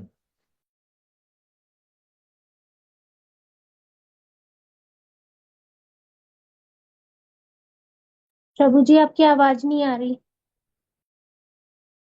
आप म्यूट है प्रभु जी। हाँ यस। तो मैं बोल रहा था यहाँ पर तत् बुद्धया का अर्थ क्या है, कृष्ण में लगी हुई बुद्धि वाले। ठीक है। आपने भक्ति के अलग अलग लेवल सुने ना, पहला क्या होता है, श्रद्धा। फिर होता है क्या, साधु संग। फिर क्या होता है, भजन क्रिया। फिर क्या है, फिर है भोजन क्रिया। नहीं नहीं, भजन क्रिया के बाद क्या है, अनर्थ निवृत्ति। उसके बाद क्या है, निष्ठा। ये तो आपने सब जानते हैं ना, ये तो क्रम है, ठीक है ना। तो यहां पर भगवान बोल रहे हैं तत् बुद्धया, कृष्ण में लगी हुई बुद्धि वाले, कृष्ण में लगी हुई बुद्धि वाले। तो यहां पर कौन से स्तर की बात की गई है? यहां पर जब तद बुद्धिया शब्द का प्रयोग किया गया, यानी कृष्ण में बुद्धि जब लगती है, तो ये एक भजन क्रिया का स्तर है। आप बोलेंगे कैसे प्रभु जी, कैसे बोल सकते हो आप भजन क्रिया का स्तर है? जब कोई भजन क्रिया के स्तर पे होता है, मतलब उसको श्रद्धा है, साधु संग भी कर रहा है, साधु क्या बोलेंगे, नाम जप करो, शास्त्र पढ़ो, लेक्चर सुनो, सेवा करो, पर क्या हमारा मन लगता है क्या नाम जप में? भजन क्रिया के स्तर पर नाम जप में मन नहीं लगेगा, शास्त्र अध्ययन में मन नहीं लगेगा, क्लास सुनने में मन नहीं लगेगा, सेवा करने में मन नहीं लगेगा। तो उस समय क्या करते हैं हम? फिर भी करते हैं ना। कैसे करते हैं? अपने आप को समझाते हैं, नहीं नहीं अभी नाम जप में मन नहीं लग रहा, नाम जप करो, धीरे धीरे लगेगा। अभी शास्त्र पढ़ने में मन नहीं लग रहा, पढ़ो, धीरे धीरे लगेगा। अभी सेवा करने की इच्छा नहीं हो रही, कोई बात नहीं, करो। तो हम अपने आप को क्या कर रहे हैं? इंटेलेक्चुअली, बुद्धि की सहायता से अपने आप को कन्विंस कर रहे हैं कि करो। ये भजन क्रिया के स्तर पे हम करते हैं। अभी हम किस स्तर पे हैं? भोजन क्रिया के स्तर पे या भजन क्रिया के? वो हमको देखना है, भजन क्रिया के स्तर पे हैं। तो भजन क्रिया के स्तर पे क्या होता है? हमारा मन नहीं लगता, हमको अपनी बुद्धि की सहायता से अपने मन को लगाना होता है भक्ति में। इसलिए भगवान बोल रहे हैं तत् बुद्धया, कृष्ण में लगी हुई बुद्धि वाले। तत् बुद्धया, कृष्ण में लगी हुई बुद्धि वाले, मतलब अभी मन नहीं लग रहा है, लेकिन बुद्धि की सहायता से मन को लगाने का प्रयास किया जा रहा है। समझ गए? तो तद बुद्धया, ठीक है ना। तो बुद्धि के बारे में भगवान बोलते हैं क्या? बुद्धि के बारे में कई चीज बोली गई है। सतोगुणी बुद्धि के बारे में बताया गया है। ऐसी बुद्धि, सतोगुणी बुद्धि भी 3 प्रकार की होती, सतोगुणी, रजोगुणी, तमोगुणी। भगवत गीता का 18वें अध्याय का 30 श्लोक, उसमें भगवान बोलते हैं सतोगुणी बुद्धि क्या है? जिसके माध्यम से ये समझा जाए क्या करना चाहिए, क्या नहीं करना चाहिए, किससे डरना चाहिए, किससे नहीं डरना चाहिए। ठीक है ना। तो जब कोई व्यक्ति सतोगुण में होता है तो बुद्धि को के द्वारा मन को नियंत्रित कर सकता है। मन बोलेगा भाई भजन करने से क्या लाभ है, देख संसार में लोग कितना खुश है बिना भजन किए, तू भजन कर रहा है, तेरे के साथ इतनी प्रॉब्लम आ रही है, मन ऐसा बोलेगा। लेकिन जिस व्यक्ति की बुद्धि सात्विक है वो बोलेगा नहीं, है ना। बुद्धि बोलेगी भाई भोग करने से क्या होगा, भोग करने से रोग होंगे, अगले जन्म में नरक में जाना पड़ेगा। बुद्धि समझाएगी मन को। इसको बोलते हैं सात्विक बुद्धि। और बुद्धि की सहायता लेके हम मन को भजन में लगाते हैं। इसलिए भगवान बोल रहे हैं तत् बुद्धया, यानी कृष्ण में लगी हुई बुद्धि वाले। समझ में आया? फिर भगवान बोल रहे हैं तत् आत्मानम, कृष्ण में लगे हुए मन वाले। अब ये जो लेवल बताया गया, ये कौन सा लेवल है? अनर्थ निवृत्ति का लेवल। भजन क्रिया के बाद कौन सा आता है? भोजन क्रिया? नहीं नहीं, अनर्थ निवृत्ति। अनर्थ निवृत्ति में क्या होता है कि हमारे अनर्थ दूर होते हैं, काम क्रोध इत्यादि। तो जब अनर्थ दूर होते हैं तो हमारा मन शुद्ध होता है। शुद्ध मन जो है भगवान के नाम में लगता है, भगवान की कथा में लगता है, भगवान की सेवा में लगता है, तब थकता नहीं है। अभी हम क्यों थक जाते हैं? क्योंकि हमारा मन शुद्ध नहीं हुआ है, क्योंकि अभी अनर्थ निवृत्ति हुई नहीं है। तो ये जो स्तर बताया गया तत् आत्मनः, कृष्ण में लगे हुए मन वाले। कृष्ण में मन तभी लगता है जब कोई अनर्थ निवृत्ति के स्तर पे होता है। उसका मन अपने आप, जैसे जैसे मन के अनर्थ दूर होंगे मन भजन में लगने लगेगा। फिर बुद्धि की ज्यादा सहायता नहीं लेनी पड़ती, है ना। और मन के बारे में तो भगवान ने 6ठे अध्याय में इतनी सारी चीजें बोली, जिसने मन को जीत लिया उसने परमात्मा को प्राप्त कर लिया। जो मन को नहीं जीत पाया वो अपने सबसे बड़े शत्रु के साथ रह रहा है। तो ये स्तर कौन सा है? अनर्थ निवृत्ति। तीसरा क्या है? तट निष्ठा। आगे बोल रहे हैं भगवान तट निष्ठा, यानी कृष्ण में निष्ठा वाले। तो निष्ठा वाला स्तर आप जानते हैं, अनर्थ निवृत्ति के बाद कौन सा स्तर आता है? निष्ठा। पहला क्या? भजन क्रिया, फिर क्या है? अनर्थ निवृत्ति, फिर क्या आती है? निष्ठा। तो जब तट निष्ठा की बात आ रही है, यानी कृष्ण में निष्ठा वाले, तो भगवान कह रहे हैं कृष्ण में निष्ठा वाले। तो ये क्या है? जब व्यक्ति के अनर्थ दूर हो जाते हैं, मोस्टली प्राय जब उसके अंदर रहने वाले अनर्थ दूर हो जाते हैं, उसका मन कृष्ण के चरणों में स्थिर हो जाता है। फिर वो मूव नहीं करता, वो हटता नहीं है कृष्ण के चरणों से। ठीक है ना। इसको बोला गया तत्निष्ठा। निष्ठा का अर्थ है कि बस लग गया मन कृष्ण में, फिर हटता नहीं है। उसके बाद क्या है, तत्परायणा, श्री कृष्ण के परायण। परायण शब्द दो शब्दों से मिलकर बना है, पर और अयन। पर का अर्थ है श्रेष्ठ, अयन का अर्थ होता है निवास स्थान, यानी श्रेष्ठ निवास स्थान, यानी श्रेष्ठ रहने का स्थान। तो परायण शब्द का अर्थ हुआ है सर्वश्रेष्ठ रहने का स्थान, यानी ऐसे, यहां पर भगवान तत्परायण शब्द प्रयोग कर रहे हैं, यानी ऐसे लोग जिन्होंने कृष्ण के चरणों को अपना सर्वश्रेष्ठ निवास स्थान बना लिया है, इनको बोला गया है तत्परायणा। जो कृष्ण के चरणों को सर्वश्रेष्ठ निवास स्थान जिन्होंने बना लिया, कृष्ण की शरण ले ली है पूरी तरीके से, ऐसे लोगों के लिए रुचि का स्तर बताया गया है। निष्ठा के बाद क्या आता है, रुचि। तो ये रुचि का स्तर है। तो निष्ठा के स्तर पे क्या है, कभी कभी ऐसा हो सकता है कि रुचि, कभी कभी ऐसा होता है कभी कभी कि रुचि समाप्त भी हो सकती है, पर रुचि के धरातल पर व्यक्ति की रुचि कभी समाप्त नहीं होती, वो कभी थकता ही नहीं है, और सुनाओ और सुनाओ। जैसे परीक्षित महाराज बोल रहे हैं सुखदेव गोस्वामी जी से कि मेरे को भूख भी नहीं लग रही, प्यास भी नहीं लग रही, मेरे को कृष्ण कथा में बहुत अधिक तृप्ति मिल रही है। ये कौन सा स्तर है, ये रुचि का स्तर है। ठीक है।